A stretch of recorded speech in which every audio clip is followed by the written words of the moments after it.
ಸ್ಮಶಾನದ ಬಳಿ ಇದ್ದ ಆ ಅರಳಿ ಮರವು ತನ್ನ ಭಯಾನಕ ಸದ್ದುಗದ್ದಲದಿಂದ ರಾತ್ರಿಯ ನಿಶ್ಶಬ್ದತೆಯನ್ನು ಮತ್ತಷ್ಟು ಹೆಚ್ಚಿಸಿತ್ತು. ಮರದ ಕೆಳಗಿರುವ ಸೀಮೆಎಣ್ಣೆ ದೀಪದ ಬೆಳಕಿನಲ್ಲಿ ಒಂದು ಮಹಿಳೆಯ ನೆರಳು ಅಲುಗಾಡುತ್ತಿತ್ತು.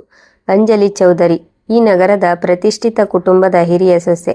ಆಕೆಯ ಒಂದು ಕೈಯಲ್ಲಿ ಯಾವುದೋ ಬಾಬಾ ಕೊಟ್ಟ ಬೂದಿಯ ಪುಡಿ, ಮತ್ತೊಂದು ಕೈಯಲ್ಲಿ ನಿಂಬೆ, ಕಬ್ಬಿಣದ ಮೊಳೆಗಳು, ಸಿಂಧೂರ ಮತ್ತು ಇನ್ನೂ ಏನೇನೋ ಇತ್ತು. ಆಕೆಯ ಕಣ್ಣುಗಳಲ್ಲಿ ವಿಚಿತ್ರ ಭಯವಿತ್ತು. ಹಣೆಯೆಲ್ಲ ಬೆವರಿನಿಂದ ತೊಯ್ದು ಹೋಗಿತ್ತು. ಒಣಗಿದ ತುಟಿಗಳು ಮತ್ತು ಕಣ್ಣುಗಳಲ್ಲಿ ವಿಚಿತ್ರವಾದ ಆತಂಕವಿತ್ತು. ಇದ್ದಕ್ಕಿದ್ದಂತೆ ಪೊದೆಗಳು ಅಲುಗಾಡುವ ಶಬ್ದ ಕೇಳಿಸಿತು ಮತ್ತು ರಾತ್ರಿಯ ನಿಶ್ಶಬ್ದತೆಯನ್ನು ಸೀಳುತ್ತಾ ಒಂದು ಕರ್ಕಶವಾದ ಜೋರಾದ ಧ್ವನಿ ಮೊಳಗಿತ್ತು. ನಿಲ್ಲು ಅಂಜಲಿ. ಭಯದಿಂದ ಅಂಜಲಿ ಎಷ್ಟು ಜೋರಾಗಿ ಜಿಗಿದಳೆಂದರೆ ಆಕೆಯ ಕೈಯಲ್ಲಿದ್ದ ವಸ್ತುಗಳೆಲ್ಲ ಕೆಳಗೆ ಬಿದ್ದು ಹೋದವು. ಆಕೆಯ ಉಸಿರಾಟ ಜೋರಾಯಿತು ಮತ್ತು ಗಟ್ಟಿಯಾಗಿ ಅಳಲು ಶುರು ಮಾಡಿದಳು. ಆಕೆಯ ಕಣ್ಣುಗಳಲ್ಲಿ ಯಾವುದೋ ಭೂತ ಪ್ರೇತವನ್ನು ಕಂಡಂತೆ ಭಯವಿತ್ತು. ನಿಧಾನವಾಗಿ ಕತ್ತಲೆಯಿಂದ ಒಂದು ನೆರಳು ಆಕೆಯ ಕಡೆಗೆ ಸಾಗಿ ಬಂತು. ಅದನ್ನು ನೋಡಿದ ತಕ್ಷಣ ಅಂಜಲಿಯ ಮುಖ ಸಂಪೂರ್ಣವಾಗಿ ಬಿಳಿಚಿಕೊಂಡಿತ್ತು. ಹಾಗಾದರೆ ಯಾರು ಈ ಅಂಜಲಿ? ಓದಿದವಳಾಗಿದ್ದರೂ ಸಹ ಅರ್ಧರಾತ್ರಿಯಲ್ಲಿ ಸ್ಮಶಾನದಲ್ಲಿ ಕುಳಿತು ಇದನ್ನೆಲ್ಲ ಯಾಕೆ ಮಾಡುತ್ತಿದ್ದಳು? ಯಾವ ಒತ್ತಡ ಆಕೆಯನ್ನು ಇಲ್ಲಿಯವರೆಗೆ ಕರೆತಂದಿತ್ತು? ನಿಜ ಹೇಳಬೇಕೆಂದರೆ ಈ ಕತೆ 4 ವರ್ಷಗಳ ಹಿಂದಿನ ಕಥೆಯಾಗಿತ್ತು. ಚೌಧರಿ ಕುಟುಂಬದ ಹಿರಿಯ ಸೊಸೆ ಅಂಜಲಿ ಮದುಮಗಳ ಉಡುಗೆಯಲ್ಲಿ ಮನೆ ಬಾಗಿಲಿಗೆ ಕಾಲಿಟ್ಟಾಗ ಇಡೀ ಅಂಗಳದಲ್ಲಿ ವಸಂತವೇ ಇಳಿದು ಬಂದಂತಿತ್ತು. ಆಕೆಯ ಸೌಮ್ಯ ಸ್ವಭಾವವು ಮೊದಲ ನೋಟದಲ್ಲೇ ಎಲ್ಲರನ್ನೂ ಸೆಳೆಯಿತು. ಸಾವಿತ್ರಿ ದೇವಿ ಚೌಧರಿ ಕುಟುಂಬದ ಮುಖ್ಯಸ್ಥೆ ಮತ್ತು ಅವಳ 2 ಮಕ್ಕಳ ಹೆಸರು ರವಿ, ಸುಮಿತ್. ಸಾವಿತ್ರಿ ದೇವಿಯವರು ಸೊಸೆಯನ್ನು ನೋಡಿದ ತಕ್ಷಣ ತುಂಬ ಸಂತೋಷಗೊಂಡರು. ಓಣಿಯ ಹೆಂಗಸರು ಸಾವಿತ್ರಿಯ ಸೊಸೆ ಯಾವ ಸಿನಿಮಾ ನಾಯಕಿಗೂ ಕಡಿಮೆ ಇಲ್ಲ ಎಂದರೆ ಸಾವಿತ್ರಿಯವರು ಹೆಮ್ಮೆಯಿಂದ ಹೇಳುತ್ತಿದ್ದರು. ಅರೆ, ಸಿನಿಮಾ ನಾಯಕಿಯರು ನನ್ನ ಸೊಸೆಯ ಮುಂದೆ ಯಾವ ಲೆಕ್ಕ? ರವಿ ಕೂಡ ತನ್ನ ಅದೃಷ್ಟದ ಬಗ್ಗೆ ಆಶ್ಚರ್ಯಗೊಂಡಿದ್ದ. ಆಫೀಸಿನಿಂದ ಹಿಂತಿರುಗಿದಾಗ ಅಂಜಲಿಯ ನಗುಮುಖವನ್ನು ನೋಡಿದ ತಕ್ಷಣ ದಿನವಿಡೀ ಇದ್ದ ಎಲ್ಲ ದಣಿವು ಮಾಯವಾಗುತ್ತಿತ್ತು. ಅಂಜು, ಗೊತ್ತಾ, ಆಫೀಸ್ನಲ್ಲಿ ಎಲ್ಲರೂ ನನ್ನನ್ನು ನೋಡಿ ಅಸೂಯೆ ಪಡುತ್ತಾರೆ. ಚೌಧರಿಗೆ ದೇವಕನ್ಯೆ ಸಿಕ್ಕಿದ್ದಾಳೆ ಎನ್ನುತ್ತಾರೆ. ಅಂಜಲಿ ನಾಚಿಕೊಂಡು ನಗುತ್ತಿದ್ದಳು. ಆಕೆಯ ಮೈದುನ ಸುಮಿತ್ ಇನ್ನು ಕಾಲೇಜಿನಲ್ಲಿ ಓದುತ್ತಿದ್ದ. ಅಂಜಲಿ ತನ್ನ ಒಳ್ಳೆಯ ಸ್ವಭಾವದಿಂದ ಅವನನ್ನು ತನ್ನವನನ್ನಾಗಿ ಮಾಡಿಕೊಂಡಿದ್ದಳು. ಸುಮಿತ್ ಕಾಲೇಜಿನಿಂದ ಹಿಂತಿರುಗಿದ ನಂತರ ದಿನವಿಡೀ ನಡೆದ ವಿಷಯಗಳನ್ನೆಲ್ಲ ಆಕೆಗೆ ಹೇಳುತ್ತಿದ್ದ. ಅಂಜಲಿ ಕೂಡ ಅವನನ್ನು ತಾಯಿಯಂತೆ ಪ್ರೀತಿಯಿಂದ ನೋಡಿಕೊಳ್ಳುತ್ತಿದ್ದಳು. ವಿಶೇಷವಾಗಿ ಅವನಿಗೆ ಇಷ್ಟವಾದ ಅಡುಗೆಗಳನ್ನು ಮಾಡುತ್ತಿದ್ದಳು. ಸುಮಿತ್ನಿಗೆ ಆಕೆ ಮಾಡಿದ ಅಡುಗೆಯನ್ನು ಎಷ್ಟು ಹೊಗಳಿದರೂ ಸಾಕಾಗುತ್ತಿರಲಿಲ್ಲ. ಆದರೆ ಜೀವನದಲ್ಲಿ ಸಂತೋಷದ ಜೊತೆ ಪರೀಕ್ಷೆಗಳು ಬರುತ್ತವೆ ಮತ್ತು ಕಾಲವು ಅವರ ಜೀವನದಲ್ಲಿ ದೊಡ್ಡ ಪರೀಕ್ಷೆಯನ್ನು ತಂದೊಡ್ಡಲಿದೆ ಎನ್ನುವುದು ಚೌಧರಿ ಕುಟುಂಬಕ್ಕೂ ಗೊತ್ತಿರಲಿಲ್ಲ. ಮದುವೆಯ ಮೊದಲ ವರ್ಷ ರೆಕ್ಕೆ ಬಿಚ್ಚಿ ಹಾರಿ ಹೋಯಿತು. ಅಂಜಲಿ ಮನೆಯಲ್ಲಿದ್ದ ಕಾರಣ ಪ್ರತಿದಿನವೂ ಹಬ್ಬದಂತೆ ಇರುತ್ತಿತ್ತು. 2ನೇ ವರ್ಷವು ನಿರೀಕ್ಷೆ ಮತ್ತು ಕನಸುಗಳೊಂದಿಗೆ ಸಾಗಿತ್ತು. ಎಲ್ಲರೂ ಮನೆಯಲ್ಲಿ ಮಗುವಿನ ಕಿಲಕಿಲ ನಗು ಮೊಳಗುತ್ತದೆ ಎಂದು ಆಸೆ ಇಟ್ಟುಕೊಂಡಿದ್ದರು. ಆದರೆ 3ನೇ ವರ್ಷವು ಹಾಗೆ ಕಳೆದು ಹೋದಾಗ ಮನೆಯ ಗೋಡೆಗಳ ಮೇಲೆ ತೂಗುತ್ತಿದ್ದ ಸಂತೋಷದ ಚಿತ್ರಗಳ ಮೇಲೆ ಹೇಳಲಾಗದ ದುಃಖದ ಧೂಳು ಆವರಿಸಿತು. ಯಾವ ಸಾವಿತ್ರಿ ದೇವಿ ಅಂಜಲಿಯನ್ನು ಮಗಳು ಮತ್ತು ಮನೆಯ ಲಕ್ಷ್ಮಿ ಎಂದು ಹೊಗಳಿ ಸುಸ್ತಾಗುತ್ತಿರಲಿಲ್ಲವೋ, ಈಗ ಆಕೆಯ ನಾಲಿಗೆಗೆ ಬೀಗ ಬಿತ್ತು. ಆಕೆಯ ಕಣ್ಣುಗಳಲ್ಲಿದ್ದ ಆ ಮಮತೆಯು ಈಗ ತಣ್ಣನೆಯ ತನಿಖೆಯ ನೋಟವಾಗಿ ಬದಲಾಗಿತ್ತು. ಮೊದಲು ಅಂಜಲಿಯ ಪ್ರತಿಯೊಂದು ಮಾತನ್ನು ಹೊಗಳುತ್ತಿದ್ದವರು ಈಗ ಆಕೆಯ ಸಣ್ಣಪುಟ್ಟ ನಡತೆಗಳಲ್ಲಿಯೂ ತಪ್ಪುಗಳನ್ನು ಹುಡುಕಲು ಶುರು ಮಾಡಿದರು. ಈ ಬದಲಾವಣೆ ಆಕಸ್ಮಿಕವಾಗಿ ಬಂದಿರಲಿಲ್ಲ. ಇದು ನಿಧಾನವಾಗಿ ಹರಿಯುವ ವಿಷದಂತೆ ಇತ್ತು. ಅದು ಮನೆಯ ವಾತಾವರಣದಲ್ಲಿ ಗೋಚರಿಸುತ್ತಿತ್ತು. ಮೊದಲು ಇದು ನೆರೆಹೊರೆಯವರು ಮತ್ತು ಸಂಬಂಧಿಕರ ಪ್ರಶ್ನೆಗಳಿಂದ ಶುರುವಾಯಿತು. ಯಾರಾದರೂ ಪೂಜೆ ಪುನಸ್ಕಾರಕ್ಕೆ ಹೋದಾಗ ಸಿಕ್ಕರೆ ಕೇಳುತ್ತಿದ್ದರು, ಸಾವಿತ್ರಿ ಅಕ್ಕ, ಯಾವಾಗ ಶುಭ ಸುದ್ದಿ ಕೊಡುತ್ತೀರಿ? ಸಾವಿತ್ರಿ ದೇವಿ ಸಪ್ಪೆ ಮುಖ ಮಾಡಿ ಉತ್ತರಿಸುತ್ತಿದ್ದರು, ಎಲ್ಲ ದೇವರ ಇಚ್ಛೆ. ಆದರೆ ಅವರ ಮುಖದಲ್ಲಿನ ಆತಂಕ ಅಂಜಲಿಯ ಹೃದಯಕ್ಕೆ ಸೂಜಿಯಂತೆ ಚುಚ್ಚುತ್ತಿತ್ತು. ನಿಧಾನವಾಗಿ ಈ ಕುಟುಕು ಮಾತುಗಳು ಮನೆಯ ಒಳಗೆ ಕೂಡ ಬರಲು ಶುರುವಾಯಿತು. ಒಂದು ದಿನ ಅಂಜಲಿ ತನಗೆ ಇಷ್ಟವಾದ ಹೊಸ ಸೀರೆಯನ್ನು ಉಟ್ಟಾಗ ಸಾವಿತ್ರಿ ದೇವಿ ನೋಡದೇ ಹೇಳಿದರು, ಮೈಗೆ ಅಲಂಕಾರ ಮಾಡಿದರೆ ಏನು ಪ್ರಯೋಜನ? ಮೊದಲು ಗರ್ಭಧರಿಸು, ವಂಶವು ಮುಂದೆ ಸಾಗಬೇಕಲ್ಲವೇ? ಇದನ್ನು ಕೇಳಿ ಅಂಜಲಿಯ ಹೃದಯ ಒಡೆದು ಹೋಯಿತು. ಕಣ್ಣಲ್ಲಿದ್ದ ಕಣ್ಣೀರನ್ನು ನುಂಗಿ ಆಕೆ ನಗುವ ಪ್ರಯತ್ನ ಮಾಡುತ್ತಾ ಕೋಣೆಗೆ ಹೋದಳು. ಆ ಸುಂದರ ಸೀರೆಯನ್ನು ಕೂಡಲೇ ಬಿಚ್ಚಿದಳು. ಆ ದಿನ ಆಕೆ ಗಂಟೆಗಟ್ಟಲೆ ಬೇಸಿನ್ನ ನಲ್ಲಿಯ ಕೆಳಗೆ ತನ್ನ ಮುಖವನ್ನು ತೊಳೆಯುತ್ತಾ ನಿಂತಿದ್ದಳು. ಆಕೆಯ ಕಣ್ಣೀರು ನೀರಿನಲ್ಲಿ ಕರಗಿ ಹರಿದು ಹೋಗಲಿ ಮತ್ತು ಯಾರಿಗೂ ತಿಳಿಯದಿರಲಿ ಎಂದು ರವಿ ಎಲ್ಲವನ್ನು ಅರ್ಥ ಮಾಡಿಕೊಂಡಿದ್ದ. ಅವನು ತನ್ನ ತಾಯಿಯ ಬದಲಾಗುತ್ತಿರುವ ವರ್ತನೆಯನ್ನು ನೋಡುತ್ತಿದ್ದ. ತನ್ನ ಹೆಂಡತಿಯ ಪರಿಸ್ಥಿತಿಯನ್ನು ಅರ್ಥ ಮಾಡಿಕೊಂಡಿದ್ದ. ಅವನು ಯಾವಾಗಲೂ ಹೇಳುತ್ತಿದ್ದ, ಅಂಜು, ಧೈರ್ಯ ಕಳೆದುಕೊಳ್ಳಬೇಡ, ನಾನು ನಿನ್ನ ಜೊತೆ ಇದ್ದೇನೆ. ನಾವು ಒಳ್ಳೆಯ ಡಾಕ್ಟರಿಗೆ ತೋರಿಸೋಣ, ಎಲ್ಲವೂ ಸರಿಯಾಗುತ್ತದೆ. 4ನೇ ವರ್ಷ ಕಳೆಯುವ ಹೊತ್ತಿಗೆ ಮನೆಯ ವಾತಾವರಣ ಸಂಪೂರ್ಣವಾಗಿ ಬದಲಾಗಿತ್ತು. ಯಾವ ಮನೆ ಒಂದು ಕಾಲದಲ್ಲಿ ಅಂಜಲಿಗೆ ಸ್ವರ್ಗವಾಗಿತ್ತೋ ಈಗ ಅದು ನಿರೀಕ್ಷೆಗಳು ಮತ್ತು ನಿರಾಶೆ ತುಂಬಿದ ಪಂಜರದಂತೆ ಅನಿಸುತ್ತಿತ್ತು. ಆಕೆಯ ನಗುಮುಖವು ಒಂದು ಮುಖವಾಡವಾಗಿ ಬದಲಾಗಿತ್ತು. ಅದರ ಹಿಂದೆ ಆಕೆ ತನ್ನ ಎಲ್ಲ ದುಃಖವನ್ನು ಅಡಗಿಸಿಟ್ಟುಕೊಂಡಿದ್ದಳು. ಗಾಯವನ್ನು ನೀಡುತ್ತಾ ಮತ್ತು ಅದನ್ನು ಸಹಿಸಿಕೊಳ್ಳುವ ಅಭ್ಯಾಸವನ್ನು ಮಾಡುತ್ತಾ ಕಾಲವು ತನ್ನ ಗತಿಯಲ್ಲಿ ಸಾಗುತ್ತಿತ್ತು. ಈ ಮಧ್ಯೆ ಮನೆಯಲ್ಲಿ ಒಂದು ಹೊಸ ಅಧ್ಯಾಯ ಶುರುವಾಯಿತು. ಸಣ್ಣ ಮಗ ಸುಮಿತ್ ಈಗ ತನ್ನ ಓದನ್ನು ಮುಗಿಸಿ ಒಂದು ಒಳ್ಳೆಯ ನೌಕರಿಯನ್ನು ಪಡೆದಿದ್ದ. ಅವನಿಗೆ ಸಂಬಂಧಗಳ ಮಾತುಕತೆ ಶುರುವಾಯಿತು. ಸಾವಿತ್ರಿದೇವಿ ಈ ಬಾರಿ ಸ್ವಲ್ಪ ಹೆಚ್ಚು ಉತ್ಸುಕರಾಗಿದ್ದರು. ಬಹುಶಃ ಅವರಿಗೆ ಅನಿಸಿತ್ತು, ಮನೆಯಲ್ಲಿ ಇನ್ನೊಬ್ಬ ಸೊಸೆ ಬಂದ ಮೇಲೆ ವಾತಾವರಣ ಬದಲಾಗುತ್ತದೆ, ಅಥವಾ ಬಹುಶಃ ಚಿಕ್ಕ ಸೊಸೆಯ ಗರ್ಭವೇ ಮನೆಯ ಖಾಲಿತನವನ್ನು ತುಂಬುತ್ತದೆ ಎಂದು. ಸುಮಿತ್ನ ಆಯ್ಕೆ ಪ್ರಿಯಾ. ಪ್ರಿಯಾ ನಗರದ ಒಂದು ಹೆಸರಾಂತ ಕಾಲೇಜಿನಲ್ಲಿ ಉಪನ್ಯಾಸಕಿಯಾಗಿದ್ದಳು. ಆಕೆ ಇಂದಿನ ಕಾಲದ ಓದಿದ, ಆತ್ಮವಿಶ್ವಾಸದಿಂದ ತುಂಬಿದ ಮತ್ತು ಮುಕ್ತ ಮನಸ್ಸಿನ ಹುಡುಗಿಯಾಗಿದ್ದಳು. ಆಕೆಗೆ ಸರಿತಪ್ಪನ್ನು ಹೇಳುವ ಧೈರ್ಯವನ್ನು ಆಕೆಯ ತಂದೆ ತಾಯಿ ಚಿಕ್ಕಂದಿನಿಂದಲೇ ಕೊಟ್ಟಿದ್ದರು. ಪ್ರಿಯಾ ಸೊಸೆಯಾಗಿ ಚೌಧರಿ ಕುಟುಂಬಕ್ಕೆ ಬಂದಾಗ ಮನೆಯಲ್ಲಿ ಮತ್ತೊಮ್ಮೆ ಶಹನಾಯಿ ಮೊಳಗಿತು. ಪ್ರಿಯಾರ ಇರುವಿಕೆ ಒಂದು ತಾಜಾ ಗಾಳಿಯಂತೆ ಇತ್ತು. ಆಕೆ ನಗು ಮುಖದವಳು, ಮಾತುಗಾರ್ತಿ ಮತ್ತು ಆಕೆಯ ಕಣ್ಣುಗಳಲ್ಲಿ ಒಂದು ವಿಶೇಷ ಹೊಳಪಿತ್ತು. ಸಾವಿತ್ರಿದೇವಿ ತಮ್ಮ ಹೊಸ ಸೊಸೆಯ ಸಾಮರ್ಥ್ಯ ಮತ್ತು ಆಕೆಯ ಸಂಭಾಳಿಸುವ ರೀತಿಗೆ ಬಹಳ ಪ್ರಭಾವಿತರಾಗಿದ್ದರು. ಅವರು ತಮ್ಮ ಗೆಳತಿಯರೊಂದಿಗೆ ಹೇಳುತ್ತಿದ್ದರು, ನನ್ನ ಚಿಕ್ಕ ಸೊಸೆ ಒಂದು ವಜ್ರದ ಕಣದಂತೆ, ಓದಿದವಳು, ಬುದ್ಧಿವಂತೆ. ಆದರೆ ಪ್ರಿಯಾರ ಕಣ್ಣುಗಳು ಕೇವಲ ಪುಸ್ತಕದ ಜ್ಞಾನಕ್ಕೆ ಸೀಮಿತವಾಗಿರಲಿಲ್ಲ. ಆಕೆ ಮನುಷ್ಯರನ್ನು ಮತ್ತು ಅವರ ಹೇಳಲಾಗದ ಭಾವನೆಗಳನ್ನು ಓದಲು ಸಹ ತಿಳಿದಿದ್ದಳು. ಬಂದ ಮೊದಲ ದಿನದಿಂದಲೇ ಆಕೆಗೆ ಮನೆಯ ಈ ಸಂತೋಷಭರಿತ ವಾತಾವರಣದ ಹಿಂದೆ ಅಡಗಿದ ಒಂದು ವಿಚಿತ್ರ ಮೌನ ಮತ್ತು ಹೇಳಲಾಗದ ಭಾರವು ಅನುಭವಕ್ಕೆ ಬರಲು ಶುರುವಾಯಿತು. ಈಗ ಆಕೆ ಮನೆಯ ವಾತಾವರಣವನ್ನು ಅರ್ಥ ಮಾಡಿಕೊಳ್ಳಲು ಶುರು ಮಾಡಿದಳು. ಆಕೆ ನೋಡಿದಳು. ಆಕೆಯ ಅಕ್ಕ ಅಂಜಲಿ ಸೂರ್ಯೋದಯಕ್ಕೂ ಮುನ್ನ ಎದ್ದು ರಾತ್ರಿ ಎಲ್ಲರೂ ಮಲಗಿದ ಮೇಲೆ ಮಲಗುತ್ತಿದ್ದಳು.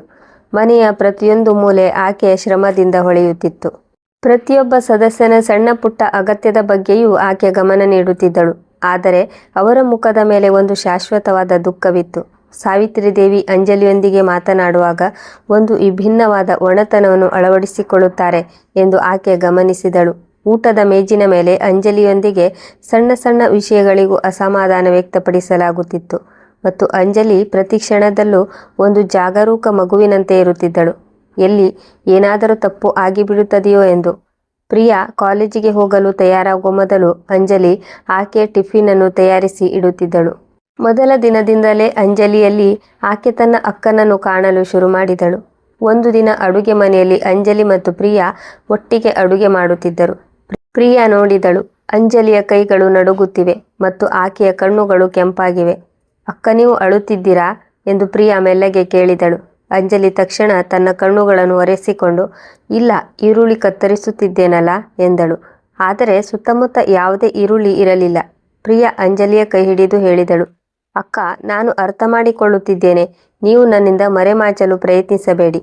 ನಿಮಗೆ ತೊಂದರೆ ಇದೆ ಮತ್ತು ಅದು ಏಕೆ ಎಂದು ನಾನು ತಿಳಿದುಕೊಳ್ಳಲು ಬಯಸುತ್ತೇನೆ. ಅಂಜಲಿಯ ಕಣ್ಣುಗಳಿಂದ ಕಣ್ಣೀರು ಜಾರಿತು. 4 ವರ್ಷಗಳ ನಂತರ ಯಾರೋ ಒಬ್ಬರು ಆಕೆಯ ನೋವಿನ ಬಗ್ಗೆ ಕೇಳಿದ್ದರು. ಆಕೆ ಪ್ರಿಯಾಳನ್ನು ತಬ್ಬಿಕೊಂಡು ಅಳಲು ಶುರು ಮಾಡಿದಳು. ಪ್ರಿಯಾ, ನಾನು ತುಂಬ ತೊಂದರೆಯಲ್ಲಿದ್ದೇನೆ. ನಾನು ಈ ಮನೆಗೆ ಉತ್ತರಾಧಿಕಾರಿಯನ್ನು ನೀಡಲು ಸಾಧ್ಯವಾಗುತ್ತಿಲ್ಲ. ನನ್ನಿಂದಾಗಿ ಮನೆಯವರು ದುಃಖದಲ್ಲಿದ್ದಾರೆ. ನಾನು ಪ್ರಿಯಾ ಆಕೆಯ ಕೈ ಹಿಡಿದು ದೃಢವಾಗಿ ಹೇಳಿದಳು, ಅಕ್ಕ, ನಿಮ್ಮಿಂದಾಗಿ ಯಾರೂ ದುಃಖಿತರಾಗಿಲ್ಲ. ಜನರು ತಮ್ಮ ಸಣ್ಣ ಆಲೋಚನೆಗಳಿಂದಾಗಿ ದುಃಖಿತರಾಗಿದ್ದಾರೆ. ಒಬ್ಬ ಮಹಿಳೆಯ ಗುರುತು ಕೇವಲ ತಾಯಿಯಾಗುವುದರಿಂದ ಬರುವುದಿಲ್ಲ. ನೀವು ಒಬ್ಬ ಒಳ್ಳೆಯ ಮಗಳು, ಒಬ್ಬ ಒಳ್ಳೆಯ ಪತ್ನಿ, ಒಬ್ಬ ಅತ್ಯುತ್ತಮ ಮನುಷ್ಯಳು ಮತ್ತು ನನಗೆ ನೀವಂತೂ ನನ್ನ ತಾಯಿಯಂತೆ. ಇಷ್ಟು ಸಾಲದೆ? ಈ ಮಾತುಗಳನ್ನು ಕೇಳಿದ ತಕ್ಷಣ ಅಂಜಲಿಯ ಕಣ್ಣುಗಳಿಂದ ಕಣ್ಣೀರಿನ ಧಾರೆ ಹರಿಯಿತು. 4 ವರ್ಷಗಳಲ್ಲಿ ಮೊದಲ ಬಾರಿಗೆ ಯಾರೋ ಒಬ್ಬರು ಆಕೆಯ ಅಸ್ತಿತ್ವವು ಕೇವಲ ಮಗುವಿಗೆ ಜನ್ಮ ನೀಡುವುದಕ್ಕೆ ಸೀಮಿತವಾಗಿಲ್ಲ ಎಂದು ಆಕೆಗೆ ಅರಿವು ಮೂಡಿಸಿದರು. ಆಕೆ ಪ್ರಿಯಾರನ್ನು ಗಟ್ಟಿಯಾಗಿ ತಬ್ಬಿಕೊಂಡಳು. ಇಂದು ಆಕೆಗೆ ಅನಿಸುತ್ತಿತ್ತು, ವರ್ಷಗಳಿಂದ ತನ್ನ ಹೃದಯದ ಮೇಲಿಟ್ಟಿದ್ದ ಭಾರವಾದ ಕಲ್ಲು ನಿವಾರಣೆಯಾಗಿದೆ ಎಂದು. ಆ ದಿನದ ನಂತರ ಇಬ್ಬರು ಸೊಸೆಯರ ನಡುವೆ ಹೇಳಲಾಗದ ಒಂದು ಸಂಬಂಧ ಬೆಳೆಯಿತು. ಪ್ರಿಯಾ ಅಂಜಲಿಯಲ್ಲಿ ಒಬ್ಬ ಹಿರಿಯ ಅಕ್ಕ ಮತ್ತು ತಾಯಿಯ ಪ್ರೀತಿಯನ್ನು ನೋಡುತ್ತಿದ್ದಳು ಮತ್ತು ಅಂಜಲಿಗೆ ಪ್ರಿಯಾಳಲ್ಲಿ ತನ್ನ ಕಳೆದು ಹೋದ ಸಂಗಾತಿ ಸಿಕ್ಕಿದ್ದಳು. ಆದರೆ ಪ್ರಿಯಾಗೆ ಈ ಮನೆಯಲ್ಲಿ ಅಂಜಲಿಯೊಂದಿಗೆ ಎಷ್ಟು ದೊಡ್ಡ ಅನ್ಯಾಯವಾಗುತ್ತಿದೆ ಎಂದು ತಿಳಿದಿತ್ತು. ಪ್ರಿಯಾರ ಸ್ವಭಾವ ಸುಮ್ಮನಿರುವುದಾಗಿರಲಿಲ್ಲ. ಸಾವಿತ್ರಿದೇವಿ ಯಾವಾಗ ಅಂಜಲಿಯ ಮೇಲೆ ಕಟು ಮಾತುಗಳನ್ನು ಹೇಳುತ್ತಿದ್ದರೋ ಪ್ರಿಯಾ ತಕ್ಷಣ ಅಂಜಲಿಯ ಪರವಾಗಿ ನಿಲ್ಲುತ್ತಿದ್ದಳು. ಅಮ್ಮ, ಅಕ್ಕ ಏನು ತಪ್ಪು ಮಾಡಿದ್ದಾರೆ? ಅವರು ಇಡೀ ಮನೆಯನ್ನು ಎಷ್ಟು ಚೆನ್ನಾಗಿ ನೋಡಿಕೊಳ್ಳುತ್ತಾರೆ. ಇದರಿಂದ ಮನೆಯಲ್ಲಿ ಒಂದು ಹೊಸ ಉದ್ವಿಗ್ನತೆ ಸೃಷ್ಟಿಯಾಯಿತು. ಸಾವಿತ್ರಿದೇವಿಗೆ ಅನಿಸಲಾರಂಭಿಸಿತು, ಪ್ರಿಯಾ ಅಂಜಲಿಯನ್ನು ಇನ್ನಷ್ಟು ಹಾಳು ಮಾಡುತ್ತಿದ್ದಾಳೆ ಎಂದು. ಆದರೆ ಪ್ರಿಯಾಗೆ ಅದರ ಚಿಂತೆ ಇರಲಿಲ್ಲ. ಆಕೆಗೆ ತನ್ನ ಅಕ್ಕನ ನೋವು ಕಾಣುತ್ತಿತ್ತು ಮತ್ತು ಆಕೆಯನ್ನು ಒಬ್ಬಂಟಿಯಾಗಿ ಬಿಡಲು ಸಾಧ್ಯವಿರಲಿಲ್ಲ. ಒಂದು ಸಂಜೆ ಸುಮಿತ್ ಆಫೀಸಿನಿಂದ ಬಂದಾಗ ಪ್ರಿಯಾ ಅವನಿಗೆ ಎಲ್ಲ ವಿಷಯಗಳನ್ನು ಹೇಳಿದಳು. ಸುಮಿತ್, ನಿಮ್ಮ ಅತ್ತಿಗೆ ಎಷ್ಟು ಒಳ್ಳೆಯವರು, ಆದರೂ ಅವರೊಂದಿಗೆ ಇದೆಲ್ಲ ಏಕೆ ನಡೆಯುತ್ತಿದೆ? ಇದು ತಪ್ಪು. ಸುಮಿತ್ ಸುಮ್ಮನಾದ. ಅವನು ಎಲ್ಲವನ್ನೂ ನೋಡುತ್ತಿದ್ದ, ಆದರೆ ಮನೆಯ ಹಿರಿಯರ ಮುಂದೆ ಮಾತನಾಡಲು ಧೈರ್ಯ ಮಾಡುತ್ತಿರಲಿಲ್ಲ. ಪ್ರಿಯಾ ಹೇಳಿದಳು, ನೀವು ಮಾತನಾಡದಿದ್ದರೆ ನಾನು ಮಾತನಾಡುತ್ತೇನೆ. ನಾನು ನನ್ನ ಅಕ್ಕನನ್ನು ಈ ರೀತಿ ದುಃಖದಲ್ಲಿ ನೋಡಲು ಸಾಧ್ಯವಿಲ್ಲ. ಮನೆಯಲ್ಲಿ ಬದಲಾವಣೆಯ ಗಾಳಿ ಬೀಸಲು ಶುರುವಾಗಿತ್ತು. ಪ್ರಿಯಾ ಈಗ ಅಂಜಲಿಯ ಗುರಾಣಿಯಾಗಿದ್ದಳು. ಆಕೆ ಅಂಜಲಿಯನ್ನು ಮನೆಯ ಕೆಲಸಗಳಿಂದ ಹೊರಗೆ ಕರೆದುಕೊಂಡು ಹೋಗುತ್ತಿದ್ದಳು. ಬನ್ನಿ ಅಕ್ಕ, ಇಂದು ಗೋಲ್ಗಪ್ಪೆ ತಿನ್ನಲು ಹೋಗೋಣ, ಅಥವಾ ಬನ್ನಿ ಅಕ್ಕ, ಇಂದು ಮಾಲ್ಗೆ ಹೋಗಿ ಶಾಪಿಂಗ್ ಮಾಡೋಣ. ಪ್ರಾರಂಭದಲ್ಲಿ ಅಂಜಲಿ ಹಿಂಜರಿಯುತ್ತಿದ್ದಳು. ಇಲ್ಲ ಪ್ರಿಯಾ, ಅಮ್ಮ ಏನು ಹೇಳುತ್ತಾರೆ? ಪ್ರಿಯಾ ನಗುತ್ತಾ ಉತ್ತರಿಸುತ್ತಿದ್ದಳು. ಹೇಳಲಿ ಬಿಡಿ ಅಕ್ಕ, ನಿಮಗೂ ಸಂತೋಷವಾಗಿರುವ ಹಕ್ಕಿದೆ. ಆ ದಿನ ಇಬ್ಬರು ಗೋಲ್ಗಪ್ಪೆ ತಿಂದು ನಗುತ್ತಾ ಮನೆಗೆ ಹಿಂತಿರುಗಿದಾಗ ಅಂಜಲಿಯ ಮುಖದ ಮೇಲೆ ತಿಂಗಳುಗಳ ನಂತರ ಒಂದು ನಿಜವಾದ ಸಂತೋಷದ ನಗು ಇತ್ತು. ಒಣಗಿ ಹೋದ ಹೂವು ಮತ್ತೆ ಅರಳಿದಂತೆ ಅನಿಸುತ್ತಿತ್ತು. ಮನೆಯ ಅಂಗಳದಲ್ಲಿ ಕುಳಿತಿದ್ದ ಸಾವಿತ್ರಿದೇವಿ ತಮ್ಮ ಇಬ್ಬರು ಸೊಸೆಯರು ಈ ರೀತಿ ನಗುತ್ತಿರುವುದನ್ನು ನೋಡಿದಾಗ ಅವರ ಮುಖದ ಮೇಲೆ ಸಂತೋಷದ ಬದಲಿಗೆ ಒಂದು ವಿಚಿತ್ರ ಅಸೂಯೆ ಮೂಡಿಬಂತು. ಅವರಿಗೆ ಅನಿಸಿತು, ತಮ್ಮ ಅಧಿಕಾರಕ್ಕೆ ಸವಾಲು ಹಾಕಲಾಗುತ್ತಿದೆ ಎಂದು. ಅಂಜಲಿಗೆ ತನ್ನ ಜೀವನದಲ್ಲಿ ಒಂದು ಆಸರೆ ಸಿಕ್ಕಿತ್ತು. ಅದು ಆಕೆಗೆ ತನ್ನನ್ನು ತಾನೇ ಪ್ರೀತಿಸಲು ಕಲಿಸಿತು. ಆಕೆ ತನ್ನ ಏಕಾಂತವನ್ನು ಸಂಪೂರ್ಣವಾಗಿ ಮರೆತಿದ್ದಳು. ಅದು ಒಂದು ಸಾಮಾನ್ಯ ಮಧ್ಯಾಹ್ನ. ಮನೆಯ ಪುರುಷರು ಕೆಲಸಕ್ಕೆ ಹೋಗಿದ್ದರು ಮತ್ತು ಮನೆಯಲ್ಲಿ ಶಾಂತಿ ಇತ್ತು. ಕಳೆದ ಕೆಲವು ವಾರಗಳಿಂದ ಪ್ರಿಯಾರ ಸ್ನೇಹದಲ್ಲಿ ಅಂಜಲಿ ಮತ್ತೆ ನಗಲು ಕಲಿತಿದ್ದಳು. ಇಂದು ಅಡುಗೆ ಮನೆಯಲ್ಲಿ ಆಕೆ ಪ್ರಿಯಾ ಹೇಳಿದ ಹೊಸ ಅಡುಗೆಯನ್ನು ಮಾಡಲು ತಯಾರಾಗುತ್ತಿದ್ದಳು ಮತ್ತು ಮನಸ್ಸಿನಲ್ಲೇ ಗುಣಗುಣಿಸುತ್ತಿದ್ದಳು. ಹೊರಗೆ ಅಂಗಳದಲ್ಲಿ ಸಾವಿತ್ರಿದೇವಿ ತಮ್ಮ ಯಾವುದೋ ಹಳೆಯ ಗೆಳತಿಯೊಂದಿಗೆ ಫೋನ್ನಲ್ಲಿ ಮಾತನಾಡುತ್ತಿದ್ದರು. ಅವರ ಮಾತುಗಳು ದೂರುಗಳಿಂದ ತುಂಬಿದ್ದವು.